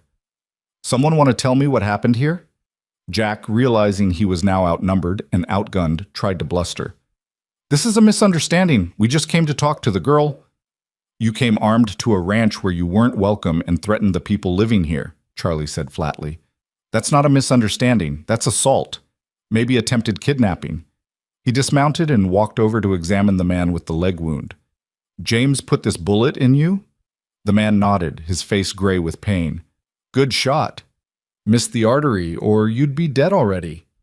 Charlie straightened and looked at Jack with cold contempt. Here's what's going to happen. You're going to get your men and get off this property. Then you're going to stay away from here, away from Miss Moore, and away from everyone associated with Ethan Cole. Because when he hears about this, and he will hear about it, you want to be able to say you left peacefully and didn't cause any more trouble. That girl belongs... That girl, Charlie interrupted, his voice dropping to a dangerous quiet, just defended herself against armed intruders. She's well within her rights to press charges. And if she does, you'll hang. All of you. Because Colorado territory doesn't take kindly to men who attack women and threaten homesteads. Jack's face cycled through several shades of red and purple, but he wasn't drunk enough to miss the truth in Charlie's words. He gestured to his men, and they began limping toward their horses, the wounded man supported between his companions. At the door, Jack turned back one last time. Cole can't protect her forever. He won't have to, Lena said, surprising herself. I can protect myself, Hecht, as you just saw. Something flickered in Jack's eyes. Surprise, maybe, or the first hint of real fear. He'd expected the broken girl from the silver dollar, the one who'd taken his beatings without fighting back. This woman, standing tall with a poker in her hand and fire in her eyes, was someone different entirely. This isn't over, he muttered, but it sounded like an empty threat even to him. Yes, it is, James said. It's been over since the day Ethan Cole paid your blood money and took Miss Lena away from you. You just didn't have the sense to accept it. They watched from the porch as Jack and his men rode away, their retreat ignominious and angry. Only when they disappeared from sight did the adrenaline finally drain from Lena's body. She swayed and Maria caught her, guiding her to a chair. Easy, Nina. You're safe now. I hit him, Lena said wonderingly, looking at the poker still clutched in her hand. I hit him and I wasn't afraid. You were magnificent, Maria said proudly, like an avenging angel. Charlie was already moving, checking the damage to the house and assessing what needed to be done. James, ride to town and fetch the marshal. I want this on record. And send word to the Hendersons. See if anyone can ride out and intercept Ethan's drive. Let him know what happened. Already on it, James said, heading for the barn. Lena watched him go, reality settling over her like a heavy blanket. Ethan's going to be furious. Damn right he is, Charlie agreed. But not at you. Never at you. The marshal arrived the following afternoon, a grizzled man named Tom Hastings, who'd been keeping the peace and redemption for nearly a decade. He took statements from everyone, examined the bullet holes in the porch, and listened with a deepening frown as Charlie described the attack. Jack Thornton's been trouble for years, Hastings said, making notes in a small leather book. But this is the first time he's been stupid enough to attack someone's homestead in broad daylight. What will happen to him? Lena asked. That depends on whether you want to press charges, Miss Moore. Attempted kidnapping, assault, trespassing while armed. I can make a case for all of it, but you'd have to testify. The thought of facing Jack in court made Lena's stomach clench, but she forced herself to nod. I'll do it. He can't keep getting away with hurting people. Hastings looked at her with something like respect. That's brave of you. Takes guts to stand up to a man like Thornton. She's got plenty of guts, Maria said, her hand on Lena's shoulder. Proved that yesterday when she cracked that boy's arm like a twig. A small smile tugged at the marshal's mouth. Heard about that. Donnie Miller's over at the doc's place, crying like a baby. Says you came at him like a wildcat. I came at him like a woman defending herself, Lena corrected. Fair enough? Fair. Hastings closed his notebook. I'll ride back to town and start the paperwork. Jack's probably going to lawyer up, claim it was all a misunderstanding. But with the witnesses you've got and the physical evidence, I think we can make it stick. After the marshal left, the ranch settled into an uneasy calm. Charlie posted James on watch at night, taking shifts himself. Maria fussed over everyone, cooking elaborate meals and muttering in Spanish about foolish men and their foolish pride. And Lena found herself unable to sleep, lying awake in her room and replaying the attack over and over. She'd defended herself. She'd fought back. After years of taking abuse without resistance, she'd finally stood her ground and refused to be a victim. The realization was both empowering and terrifying, because it meant accepting that the scared girl from the silver dollar was gone, replaced by someone stronger, someone who would never again let a man like Jack Thornton dictate her fate. But it also meant acknowledging how much she'd changed since coming to this ranch, how much Ethan had changed her simply by treating her with dignity and showing her what safety felt like. And with that acknowledgement came a truth she could no longer avoid. She cared about him, not just with gratitude or respect, but with something deeper, something that made her heart race when he smiled at her, that made her count the days until his return, that made the thought of him learning about the attack fill her with worry rather than relief. She was falling in love with Ethan Cole. The admission, even in the privacy of her own thoughts, was both exhilarating and terrifying, because loving someone meant being vulnerable in ways she'd sworn never to be again. It meant risking rejection, disappointment, heartbreak, all the things she'd armored herself against for so long. But as the night deepened and the stars wheeled overhead, Lena found she couldn't regret it. Loving Ethan felt right in a way nothing else in her life ever had. Like coming home after years of wandering. Like finding something precious she hadn't known she'd lost. Whether he felt the same way remained to be seen. But when he returned and learned what had happened, she would finally be brave enough to tell him the truth. Ethan made it back to the ranch in record time, having pushed his horse to the limit after James caught up with the drive and delivered the news. He arrived 5 days after the attack, dusty and exhausted and radiating barely controlled fury. Lena was in the kitchen helping Maria with supper when she heard the thunder of hoofbeats. She looked out the window and saw him dismounting before his horse had fully stopped, saw the rigid set of his shoulders and the grim line of his mouth. He burst through the door like a storm, his eyes immediately finding her. "Are you hurt?" "I'm fine," Lena said, though her heart was hammering. "Everyone's fine. We're all—" He crossed the room in 3 long strides and pulled her into his arms, holding her so tightly she could barely breathe. She felt him trembling, felt the rapid beat of his heart against her cheek, felt the fear and relief and rage radiating from him in waves. "When James told me what happened," he said against her hair, his voice rough. "When he said Thornton came here with armed men," he pulled back just enough to look at her, his hands framing her face. "I thought I'd lost you. I thought—" "I'm okay," Lena whispered, covering his hands with hers. "I promise. We fought them off. No one was seriously hurt except Jack's men. You shouldn't have had to fight them off. You shouldn't have been in danger in the first place." His gray eyes were fierce, swimming with emotions she couldn't quite name. "I should have been here. Should have protected you. You did protect me. You gave me a safe place, taught me I was worth defending. When Donnie grabbed me, I didn't freeze. I didn't surrender. I fought back because you showed me I could." She smiled tremulously. "You protected me by making me strong enough to protect myself." Something shifted in Ethan's expression. His thumbs traced gentle circles on her cheeks, his touch reverent despite the calluses. "You were always strong, Lena. I just gave you space to remember it."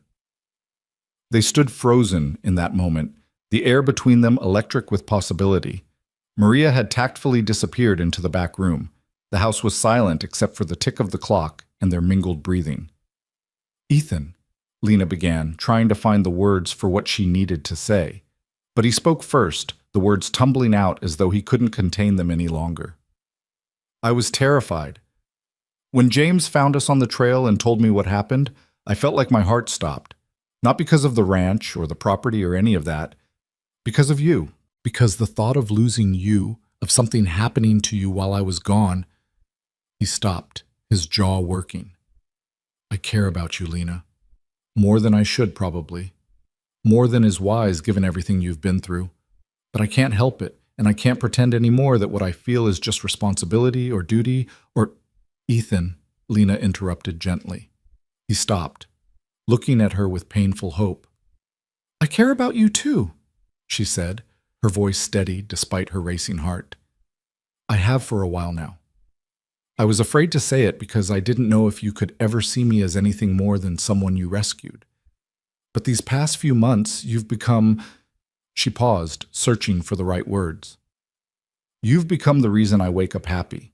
The person I want to tell about my day. The face I look for first at breakfast. And when you left for the drive, I counted every day until you'd come back." Ethan's expression transformed, hope blooming into something radiant. "You mean that?" "Every word." He kissed her then, soft and careful and achingly sweet. It was nothing like the rough, demanding kisses she'd endured at the saloon. This was reverent, questioning, asking permission with every brush of lips. Lena melted into it, her hands fisting in his dusty shirt, her whole body singing with the rightness of it. When they finally broke apart, both breathing hard, Ethan rested his forehead against hers. "I love you," he said simply. "I think I have since the moment I saw you standing up to Jack's messenger, refusing to be intimidated. Maybe even before that.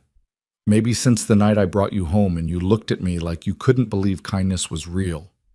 Tears spilled down Lena's cheeks, but they were happy tears, joyful tears. "I love you too, and I'm not afraid anymore. Not of Jack, not of the future, not of this. Because I know that whatever comes, you'll be beside me. Always, Ethan promised, for as long as you'll have me. They kissed again, deeper this time, years of loneliness and fear dissolving in the warmth of finally being truly seen, truly known, truly loved. From the back room, Maria's voice called out, "About time you two figured it out. I was beginning to think I'd have to lock you in a room together." They broke apart laughing, foreheads still pressed together, hands intertwined. But the peace was short-lived. Charlie appeared at the door, his expression grim. "Ethan, you need to hear this. Just got word from town. Jack Thornton's filed countercharges. Says we attacked him and his men without provocation. Claims he was just visiting peacefully when James opened fire." Ethan's jaw tightened, but he didn't let go of Lena's hand. "That's a lie." "We know that. Marshall knows it too, but Jack's got money for lawyers, and he's spinning a story that might play well with certain folks in town. Folks who already think you're too progressive, too soft on your people." Bam. Charlie's tone made it clear what he thought of that attitude. "What do we do?" Lena asked. Ethan looked at her, his expression resolved. "We tell the truth. All of it. In court, in front of witnesses. We end this once and for all." He turned to Charlie. "When's the hearing?" "Week from Tuesday. Then we have time to prepare. I want statements from everyone who was here. I want the physical evidence documented, and I want to talk to every person in Redemption who's ever had a grievance with Jack Thornton." Ethan's voice was cold, determined. He wants a fight? He'll get one. But when it's over, he'll wish he'd left well enough alone. That night, after supper and strategy sessions, and checking on the ranch, Ethan walked Lena to her room. They stood in the hallway, reluctant to part despite the late hour. "Are you scared?" he asked. "About the trial?" "A little," Lena admitted, "but not as much as I would have been a few months ago, and not at all with you beside me. I'll be there every moment. And when it's over, when Jack's answered for what he's done," he paused, seeming to gather courage, "I'd like to court you properly. With your permission." Lena's smile was radiant. "You have it, though I think we're already past the courting stage, don't you?" "Maybe, but you deserve to be courted anyway. Flowers and rides and all the things you should have had from the beginning." His hand cupped her cheek. "You deserve everything good this world has to offer." "I already have it," she said softly. "I have you." They kissed goodnight sweetly, tenderly, and when Lena finally closed her door and leaned against it, she felt something she'd never expected to feel again. Hope. Pure and uncomplicated and bright as morning, the past had struck back, violent and vengeful. But for the first time, Lena wasn't afraid of it, because she'd faced it and survived, and because she wasn't alone anymore. Whatever came next, they would face it together. The week before the hearing passed in a flurry of preparation. Ethan barely slept, spending his evenings reviewing statements and consulting with anyone in the territory who'd had dealings with Jack Thornton. What he discovered painted an even uglier picture than he'd imagined. 3 other women, he told Lena on the Saturday before the trial, his voice tight with controlled anger. 3 other women who worked at the Silver Dollar under the same debt arrangements. One of them tried to leave 2 years ago. Jack had her arrested for theft, claimed she stole money from the till. She spent 6 months in jail before someone finally paid her fine. Lena felt sick. "Did you find her? Will she testify?" "She moved to Kansas after she got out. Wants nothing to do with Redemption or anything that reminds her of that time." Ethan's hands clenched on the papers before him. "Can't say I blame her, but it means we can't use her testimony." "What about the other 2? "Still working at the Silver Dollar, too afraid to speak up." He looked at her then, his expression haunted. "You were braver than you knew, Lena. Most people never escape men like Jack. They just endure until there's nothing left of who they were." "I had help," she said softly, moving to stand behind his chair. Her hand settled on his shoulders, feeling the tension knotted there. "I had you." He reached up to cover her hand with his. "And now I'm going to make sure everyone knows exactly what kind of man Jack Thornton is, so he can never do this to anyone else." The night before the hearing, neither of them could sleep. Lena found Ethan on the porch near midnight, staring out at the dark prairie. She wrapped a shawl around her nightgown and joined him, settling into the chair beside his. "Nervous?" he asked. Terrified, she admitted. I'll have to face him tomorrow. Look him in the eye and tell a room full of people what he did to me, what he was trying to do. You don't have to do this. We could leave, start over somewhere else. Colorado's a big territory. Run away, you mean? Lena shook her head. I've been running my whole life, Ethan. Running from my father's debts, running from my own fear, running from the possibility that things could ever be different. I'm done running. Tomorrow, I stand my ground. Pride flashed across his face. You're the strongest person I've ever known. I'm the most terrified person you've ever known, but I'm doing it anyway. She reached for his hand, lacing their fingers together. And I can do it, because you'll be there. Every second, he promised. And when it's over, when Jack's answered for what he's done, we'll move forward, together. Together, Lena echoed, the word feeling like a vow. They sat in comfortable silence, watching the stars wheel overhead. Somewhere in the distance, a coyote howled. The night was vast and dark, but Lena felt no fear. Not with Ethan's hand warm in hers, solid and real, and proof that some promises were worth keeping. The courthouse in Redemption was packed when they arrived Tuesday morning. It seemed like half the town had turned out, drawn by the spectacle of a prominent businessman facing charges brought by a former saloon girl. The whispers started the moment Lena walked through the door, Ethan's hand steady at the small of her back. That's her. Can't believe she's got the nerve to show her face. Pretty thing. Wonder what really happened out there. Lena kept her chin high and her eyes forward, refusing to give them the satisfaction of seeing her flinch. She'd worn her best dress, a simple gray calico that Maria had helped her make, and pinned her hair back in a neat bun.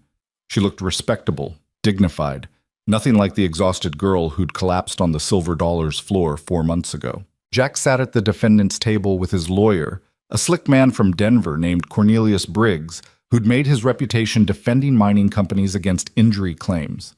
Jack's face was flushed, whether from anger or whiskey Lena couldn't tell. When he saw her, his expression twisted into something ugly.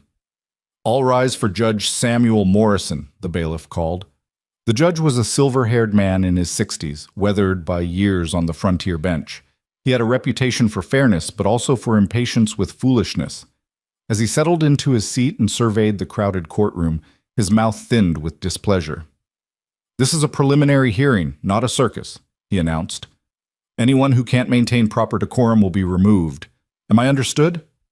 The murmurs died immediately. Good. Mr. Hastings, you may proceed. Marshal Tom Hastings stood, laying out the charges in clear, precise language. Attempted kidnapping, assault, trespassing while armed, threatening a witness. The list was damning, and with each charge, the whispers in the courtroom grew louder until Judge Morrison's gavel cracked like a gunshot. I won't warn you again, he said coldly. Briggs stood, smoothing his expensive suit. Your Honor, my client contests every one of these charges. This is nothing more than a vindictive attempt to destroy a respected businessman's reputation.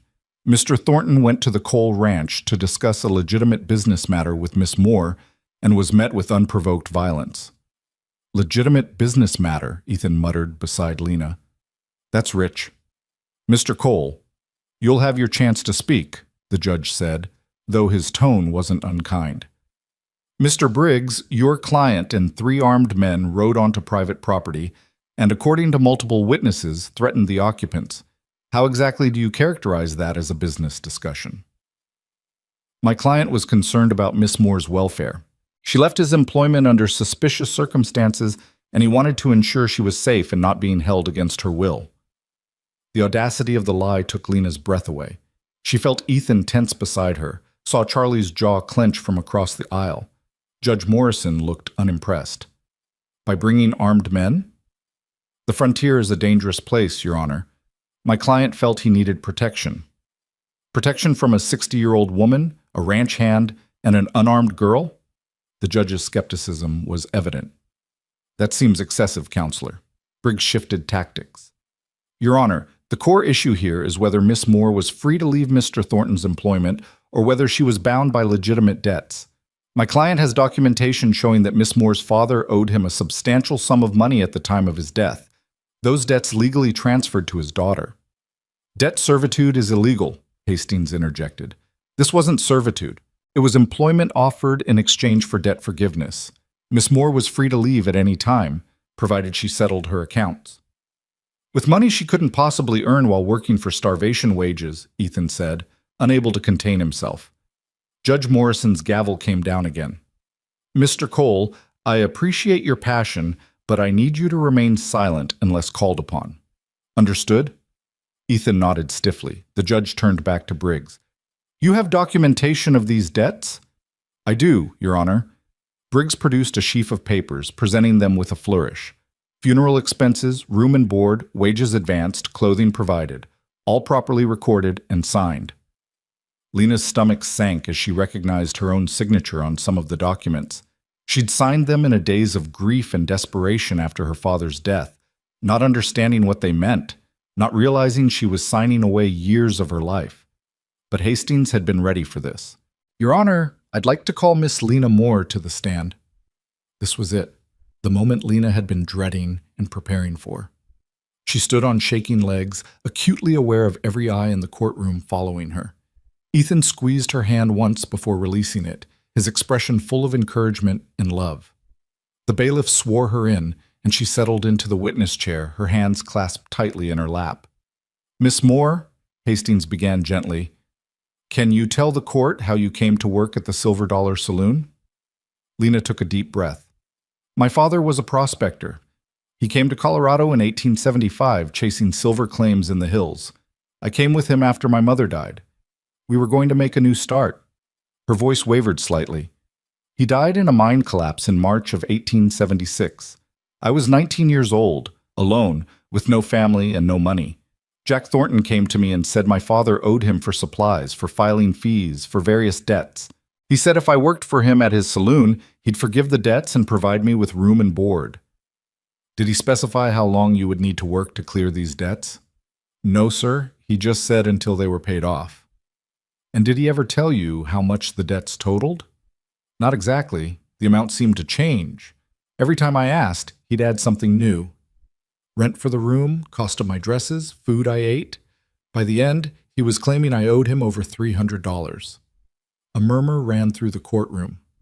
$300 was more than most cowboys made in a year. How much did Mr. Thornton pay you for your work? I received no wages. He said all my labor went toward paying down the debt. So you worked for 3 years without receiving a single dollar in compensation? Yes, sir. Briggs rose. Objection, Your Honor. Miss Moore received compensation in the form of room, board, and clothing, which she wouldn't have needed if she wasn't working at the saloon in the first place, Hastings shot back. It's circular reasoning designed to trap her in perpetual servitude. Judge Morrison nodded slowly. Overruled. Continue, Marshal. Hastings approached the witness stand. Miss Moore, can you describe your working conditions at the Silver Dollar? This was harder. Lena had to force the words past the tightness in her throat. I worked from early morning until late at night, sometimes 20 hours or more. I served drinks, cleaned tables, scrubbed floors. If I made a mistake, if a customer complained, if I couldn't work fast enough. She stopped, gathering courage. Mr. Thornton would hit me. He physically struck you? Yes, sir, multiple times. The worst was the night Mr. Cole intervened. I'd been working for nearly 20 hours straight. I sat down in the hallway for just a moment because I was so tired I couldn't stand anymore. Mr. Thornton found me and beat me in front of the entire saloon. He hit me 3 times before Mr. Cole stopped him.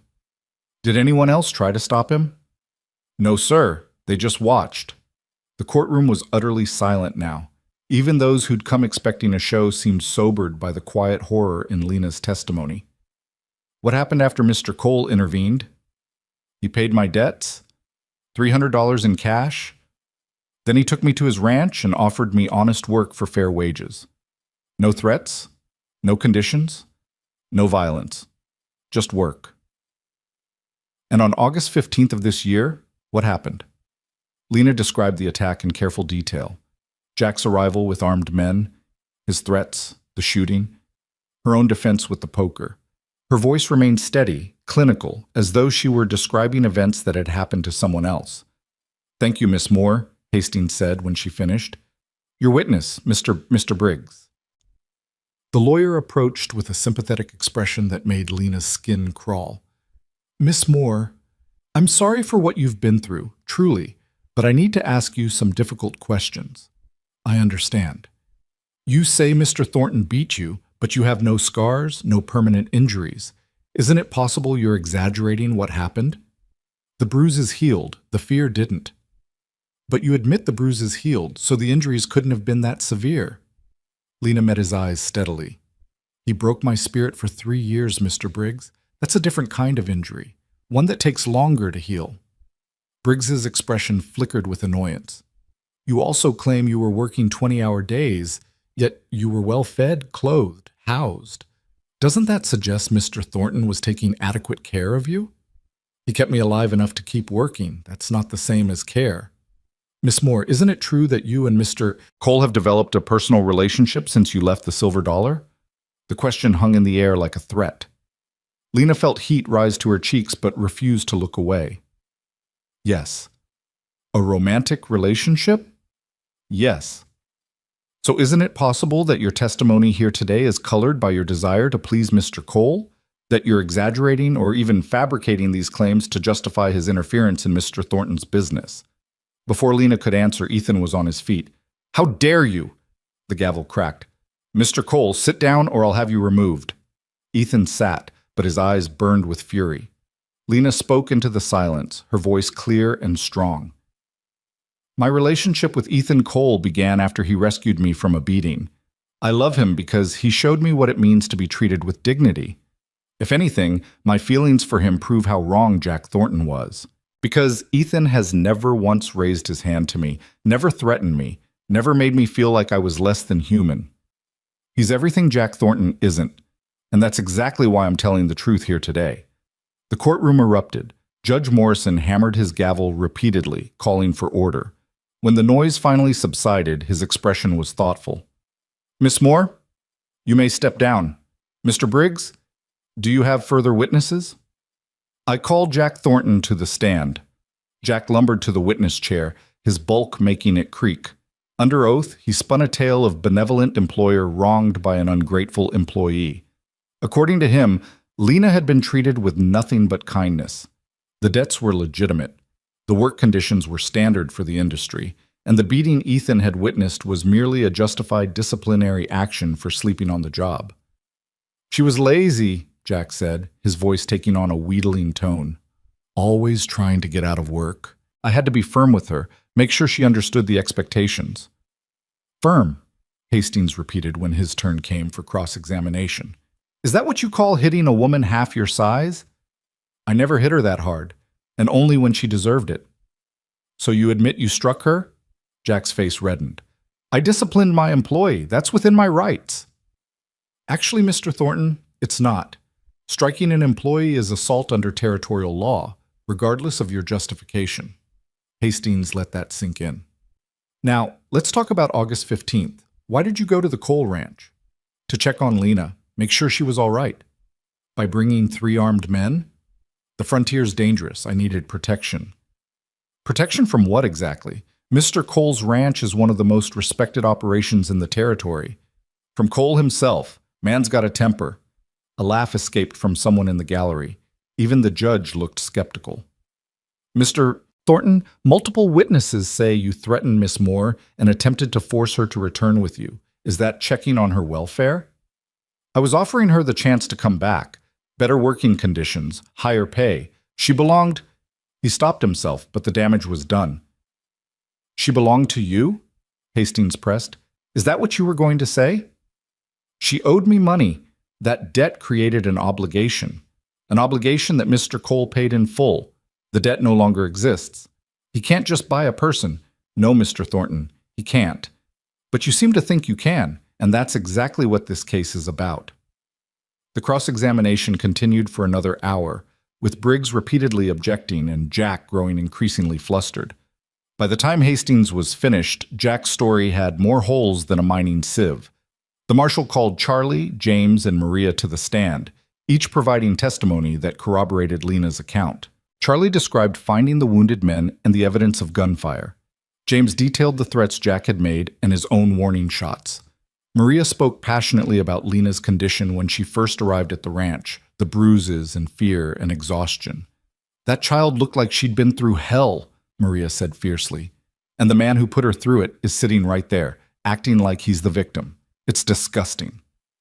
Finally, as the afternoon sun slanted through the courthouse windows, Judge Morrison called for closing statements. Briggs went first, painting Jack as a misunderstood businessman victimized by a vindictive couple with an axe to grind. His speech was polished and professional, but it lacked conviction. Even he seemed to realize his client's position was untenable. Hastings was more direct. "Your Honor, the evidence is clear. Jack Thornton used debt to trap Lena Moore in conditions that amounted to slavery. When she escaped with Mr. Cole's help, Thornton tried to take her back by force. This isn't a business dispute. It's a man trying to reclaim property he never had a right to in the first place. The law is clear on this matter, and I trust you'll apply it accordingly." Judge Morrison adjourned for deliberation. The wait was agonizing. Lena sat with Ethan in the hallway, his arm around her shoulders, while people filed past with curious glances. Some looked sympathetic, others looked hostile. Lena tried not to care. "Whatever happens," Ethan said quietly, "we'll face it together." "I know." She leaned into his warmth. "I'm not afraid anymore." An hour later, they were called back into the courtroom. Judge Morrison looked grave as he surveyed the assembled crowd. "I've reviewed the evidence and testimony presented today. This case raises serious questions about the practice of debt servitude in our territory, questions that frankly should have been addressed years ago." Lena held her breath. "Mr. Thornton, your actions constitute assault, attempted kidnapping, and criminal threatening. The debt arrangements you made with Miss Moore were exploitative and possibly illegal under territorial statutes prohibiting involuntary servitude. I'm ruling in favor of the prosecution on all counts." The courtroom exploded with noise. Jack's face went purple. Briggs was on his feet immediately, shouting about appeals. But the judge's gavel cut through it all. "Furthermore," Morrison continued, "I'm issuing a permanent restraining order. Mr. Thornton, you are to have no contact whatsoever with Miss Moore or anyone associated with the Cole Ranch. If you violate this order, you will be arrested immediately. Do you understand?" Jack's mouth worked soundlessly. "Do you understand, Mr. Thornton?" "Yes," Jack finally choked out. "Good.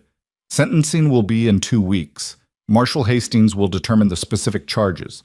This court is adjourned." Lena felt Ethan's arms around her before she fully processed what had happened. They'd won. The judge had ruled in their favor. Jack would face consequences for what he'd done. And most importantly, she was free. Truly, legally, irrevocably free. "It's over," Ethan murmured against her hair. "You're safe now." Tears streamed down Lena's face, but they were tears of relief, of joy, of closure. "Thank you," she whispered, "for everything. For believing in me, for fighting for me, for loving you," he finished. "Always." They left the courthouse hand in hand, walking past the stairs and whispers with their heads high.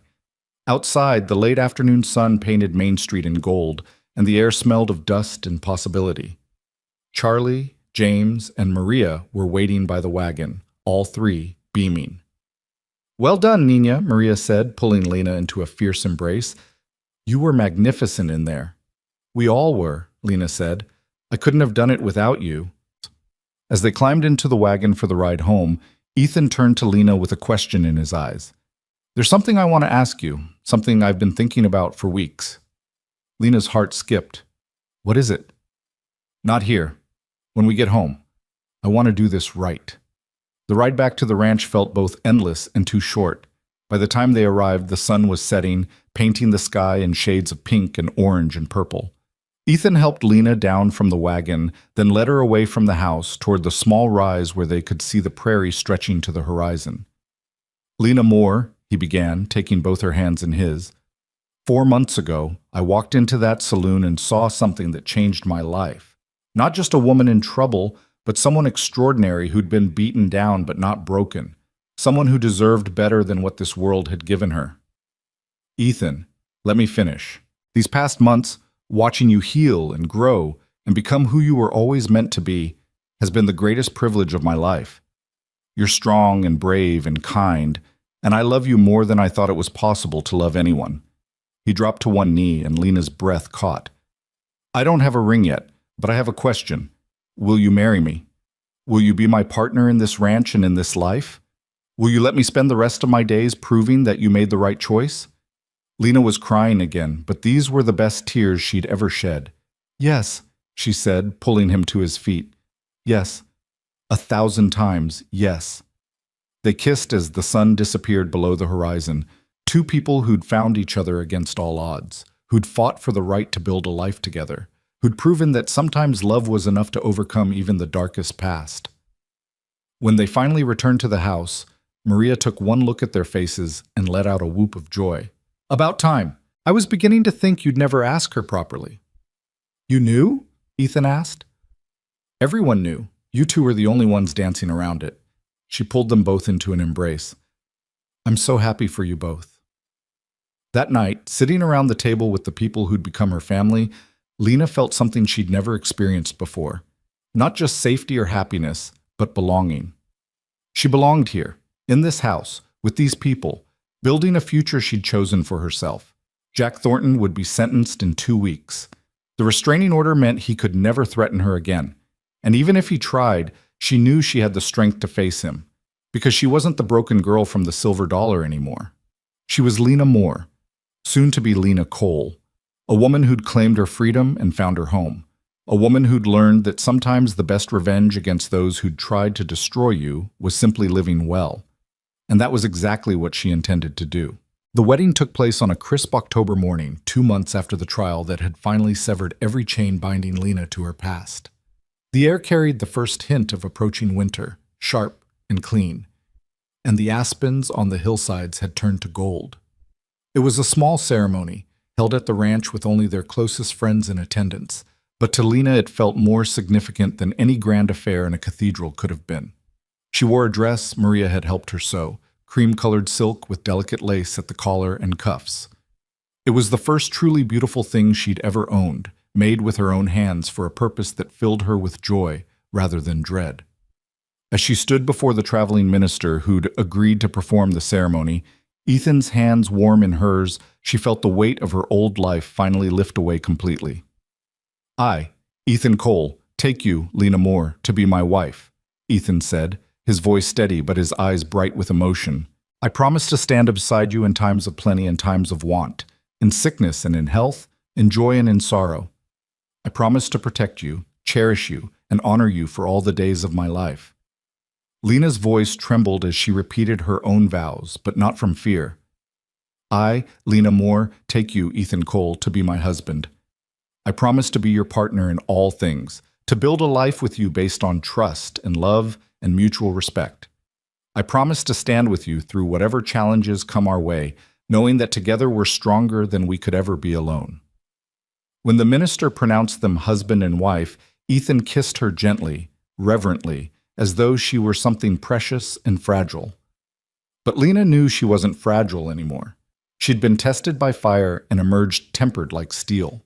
The celebration that followed was joyful and uncomplicated. Charlie played his fiddle while Tom and James danced with Maria, all of them laughing as the older woman showed the young men how poorly they moved. Neighbors from surrounding ranches had come bearing food and good wishes. People who'd known Ethan his whole life and had watched him transform his father's legacy into something worthy of pride. "Never seen him this happy," one old-timer said to Lena as they watched Ethan talk with a group of ranchers. "That boy carried the weight of his father's sins for too long. You've given him something I wasn't sure he'd ever find. Peace." "He gave it to me first," Lena replied softly. As evening approached and the guests began to depart, Lena found herself standing on the porch with Maria, watching the sunset paint the prairie in shades of amber and rose. "You know what I see when I look at you now?" Maria asked. "What?" "A woman who knows her worth. A woman who chose her own destiny instead of accepting what others tried to force on her." Maria squeezed her hand. "Your mother would be proud of the person you've become." Lena felt tears prick her eyes but blinked them back. "I wish she could have met Ethan. Wish my father could have too. Maybe if he'd known there were good men in the world, he wouldn't have been so desperate to strike it rich. Wouldn't have died chasing silver that was never there. Maybe, but then you wouldn't have found your way here. Sometimes the hardest paths lead to the best destinations. Maria smiled. Now, go to your husband. I'll finish cleaning up. That night, lying beside Ethan in the room that was now theirs together, Lena felt the final pieces of her broken past knit themselves into something whole. This was her life now, not one dictated by debt or fear or violence, but one she'd claimed through her own courage and strength. "What are you thinking about?"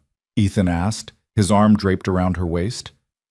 "How different everything is from a year ago. How impossible this would have seemed then." "Do you ever regret it? Leaving the saloon, coming here, all of it?" Lena turned to face him, her hand coming up to trace the line of his jaw. "Not for a single second.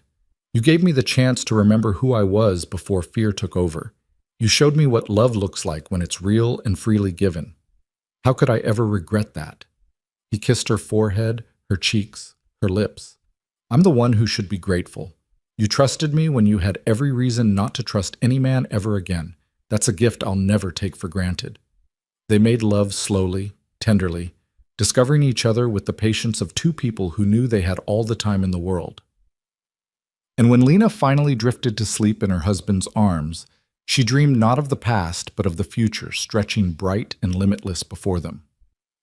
The following weeks settled into a new rhythm as Lena adjusted to her role as Ethan's wife and partner in running the ranch. She'd always worked hard, but now the work had a different quality. She wasn't laboring to pay off debts that would never be satisfied. She was building something that belonged to her as much as to Ethan, creating a legacy that would endure.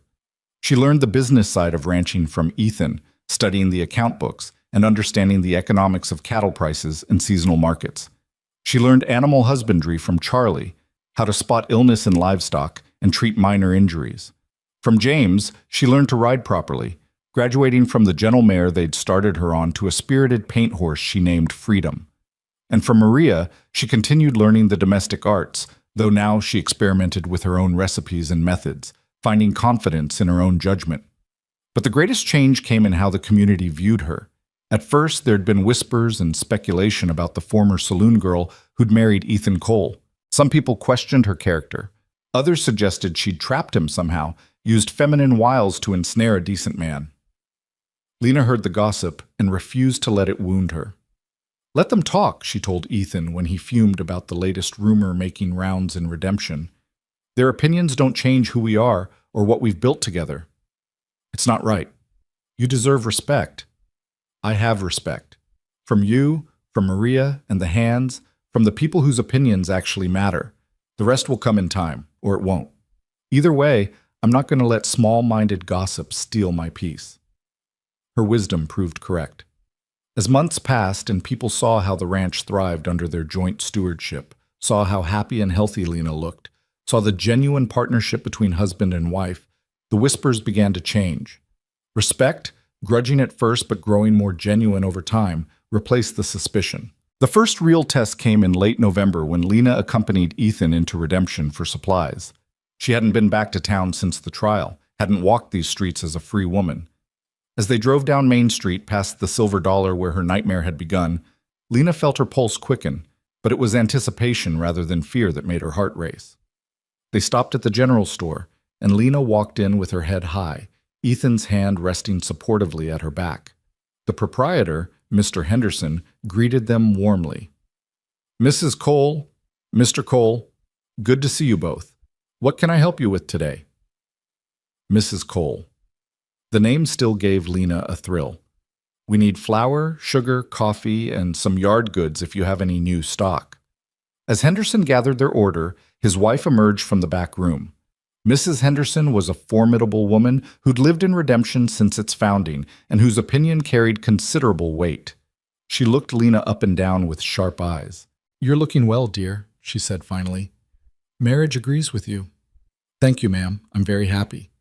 "I can see that. And I want you to know my husband and I were appalled by what happened to you at that saloon. Should have been stopped years ago. I'm glad you found your way out and found someone worthy of you." The unexpected kindness made Lena's throat tight. "That's very kind of you to say." "Not kindness. Truth. And I hope you'll consider joining the ladies' auxiliary when you have time. We meet every other Tuesday. Could use someone with your grit and determination." It was an invitation into respectable society, an acknowledgement that Lena belonged. She accepted with genuine pleasure, feeling another piece of her new life click into place. As they loaded their supplies into the wagon, Lena glanced toward the silver dollar. The saloon looked shabby in the harsh afternoon light, paint peeling and windows grimy. A few dejected horses stood tied outside, but the crowds that had once packed the place seemed to have thinned considerably. "Business isn't good for Jack these days," Ethan said, following her gaze. "Word got around about what he did. A lot of men won't drink there anymore. Says something about a man when he beats a woman half to death for falling asleep." "What happened to him?" "After the sentencing. 6 months in jail, substantial fines, and he had to sell off some of his property to pay for it all. He's out now, but he's a shadow of what he was. Bitter and drunk most of the time." Ethan's expression was hard. "Can't say I feel much sympathy." "Neither can I," Lena admitted. "But I also don't waste energy hating him anymore. He doesn't deserve space in my thoughts." As they prepared to leave town, a young woman approached the wagon hesitantly. She was thin and pale, with the exhausted look Lena recognized all too well. It took a moment before Lena placed her, Sarah, one of the girls who'd worked at the Silver Dollar, alongside her. "Mrs. Cole?" Sarah's voice was barely above a whisper. "I'm sorry to bother you, but I heard you were in town and I had to—" She stopped, wringing her hands. "I need help. I'm trying to leave the saloon, but I don't have anywhere to go, and Mr. Thornton says I still owe him money and I don't know what to do." Lena looked at Ethan, who nodded immediately. She turned back to Sarah with a warm smile. "How much does Jack say you owe him?" "Nearly $200 for room and board, and it doesn't matter what he says it's for. Those debts aren't legitimate." Lena climbed down from the wagon and took Sarah's hands. "Listen to me. You don't have to stay there. There are other options." "But where would I go? I don't have skills for anything else." "That's what he wants you to believe, but it's not true." Lena thought quickly. The Hendersons mentioned they're looking for help at the general store, and the widow Morrison needs someone to help with her boarding house. Both are honest work for honest wages. I'll speak to them on your behalf if you'd like. Sarah's eyes filled with tears. "You'd do that for me? After everything?" "You never did anything to me, Sarah. And I remember what it was like to feel trapped with no way out. No one should have to live like that." Lena squeezed her hands. "Come by the ranch tomorrow. We'll figure this out together." After Sarah left, practically running in her eagerness to escape before Jack might see her talking to them, Ethan pulled Lena into his arms. "You're remarkable," he said against her hair. "Most people who escaped what you escaped would want nothing to do with reminders of that time, but you're reaching back to help others climb out." "Someone reached back for me," Lena said simply. "How could I do anything less?" Sarah came to the ranch the next day, and by the end of the week she was working at the boarding house with a room of her own and wages she could actually keep. She was the first, but not the last. Over the following months, 3 more women from the Silver Dollar found their way to Lena, and she helped each one find respectable employment and housing. Jack Thornton's empire continued to crumble as his workforce dwindled and his reputation sank lower. Winter arrived in earnest, blanketing the prairie in snow and driving the cattle close to the ranch buildings where they could be fed and monitored. The work was hard but satisfying, and Lena threw herself into it with enthusiasm. She learned to help with difficult births when the early calves arrived, to treat frostbite and winter ailments, to keep the books balanced when money was tight. On Christmas morning, she woke to find Ethan already dressed and grinning like a boy with a secret. "I have something for you," he said, pulling her out of bed and wrapping her in a heavy coat. "Come on." He led her out to the barn where Charlie, James, Tom, and Maria were already gathered, all of them looking pleased with themselves. In one of the stalls stood a beautiful black mare, her coat gleaming in the lamplight. "She's yours," Ethan said. "I've been training her for months. Wanted to give you something that was completely yours, not borrowed or shared." Lena approached the mare slowly, extending her hand for the horse to sniff. The animal nickered softly, her dark eyes gentle. "She's beautiful. What's her name?" "That's up to you. She's your horse." Lena thought for a moment, stroking the mare's soft nose. "Hope," she said finally. "Her name is Hope, because that's what Ethan gave me when he brought me here, a reason to hope for better days." The mare waffled into her palm as if in agreement, and everyone laughed. Spring came with its usual flurry of activity: calving season, branding, preparing fields for planting. But this spring brought something else, too. In early April, Lena realized she was pregnant. The discovery filled her with a complex mixture of emotions. Joy, certainly, at the prospect of having a child with Ethan, but also fear, because childbirth was dangerous on the frontier and she'd seen too many women die bringing life into the world. And wonder, because this child would represent everything she'd thought she could never have: a family, a future, a legacy built on love rather than pain. When she told Ethan, he lifted her off her feet and spun her around, laughing with pure delight. "We're going to be parents," he kept saying, as though he couldn't quite believe it. "We're going to have a family." "Are you happy?" Lena asked, though his joy was obvious. Happy doesn't begin to cover it. Terrified, ecstatic, grateful, overwhelmed. He set her down gently, his hands moving to rest on her still flat stomach. This child is going to grow up knowing they're loved and wanted. They'll never know the kind of fear and hardship you experienced. I'll make sure of it. "We'll make sure of it," Lena corrected. "Together." The pregnancy progressed smoothly through the summer. Lena continued working as long as she was able, only slowing down in the final months when her expanding belly made movement more difficult. Maria fussed over her constantly, insisting she rest more and eat better. Ethan treated her like she was made of glass, hovering protectively until Lena had to laugh and remind him that women had been having babies since the dawn of time. "Not my woman," he said stubbornly. "Not carrying my child. I'm allowed to worry." "You're allowed," she agreed, kissing him softly. "But I'm stronger than I look. I survived Jack Thornton. I can survive childbirth." Their daughter was born in late November, a squalling, red-faced bundle of fury who came into the world fighting. Lena labored through the night with Maria and the midwife attending her, Ethan pacing holes in the floor of the main room. When the baby's first cries split the air, he burst into the bedroom, his face wild with relief and fear. "Is she all right? Is Lena—" "Both fine," Maria said, beaming. "Come meet your daughter." Ethan approached the bed where Lena lay exhausted but radiant, holding their child. The baby had stopped crying and was looking around with dark, curious eyes. When Ethan touched her tiny hand, her fingers wrapped around his thumb with surprising strength. "She's perfect," he whispered. "You're both perfect." They named her Sarah, after the first girl Lena had helped escape the silver dollar, and Hope for her middle name. Sarah Hope Cole grew quickly, a healthy baby with her father's gray eyes and her mother's determination. Watching Ethan with their daughter, so gentle and loving, everything his own father had never been, Lena felt her heart expand in ways she hadn't known were possible. The years flowed by like water, each one bringing new challenges and new joys. Sarah was followed by a son they named Thomas after Tom, who'd become like family. Then came twins, a boy and girl they named Charles and Maria, honoring the two people who'd been there from the beginning. The house expanded to accommodate the growing family, and the ranch prospered under Lena and Ethan's joint leadership. Lena became known throughout the territory not just as Ethan Cole's wife, but as a formidable woman in her own right. She served on the school board, helped establish a fund for women escaping difficult situations, and mentored young girls who needed guidance and support. The women she'd helped over the years stayed in touch, building lives of their own and creating a network of mutual support. Jack Thornton died in the winter of 1885, drunk and alone in a boarding house room.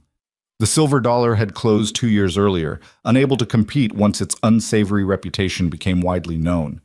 Lena felt no satisfaction in his death, only a distant sadness for the waste of it all. He'd had power and money and opportunity, and he'd squandered it all on cruelty and control. "Do you ever think about what might have happened if I hadn't walked into that saloon that night?" Ethan asked her after they'd heard the news. Lena considered the question seriously. They were sitting on the porch watching their children play in the yard, Sarah teaching the younger ones to rope a fence post, all of them laughing and shrieking with joy.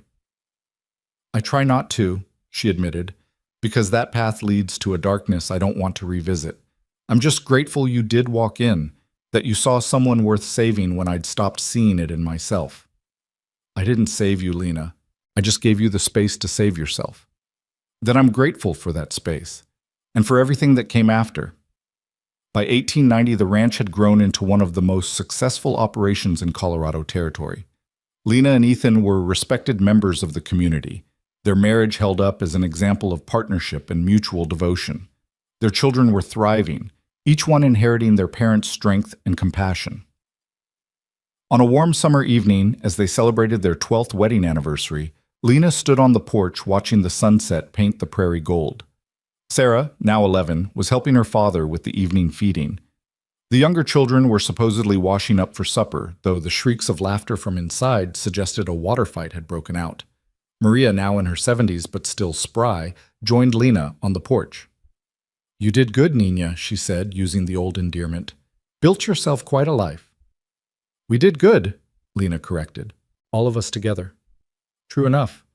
But you were the one brave enough to take the first step, to trust Ethan when trust was the hardest thing in the world. Everything else flowed from that choice." Lena thought about that choice, made on a terrible night when she'd been at her absolute lowest. She thought about the woman she'd been then, broken, frightened, convinced her life had no value.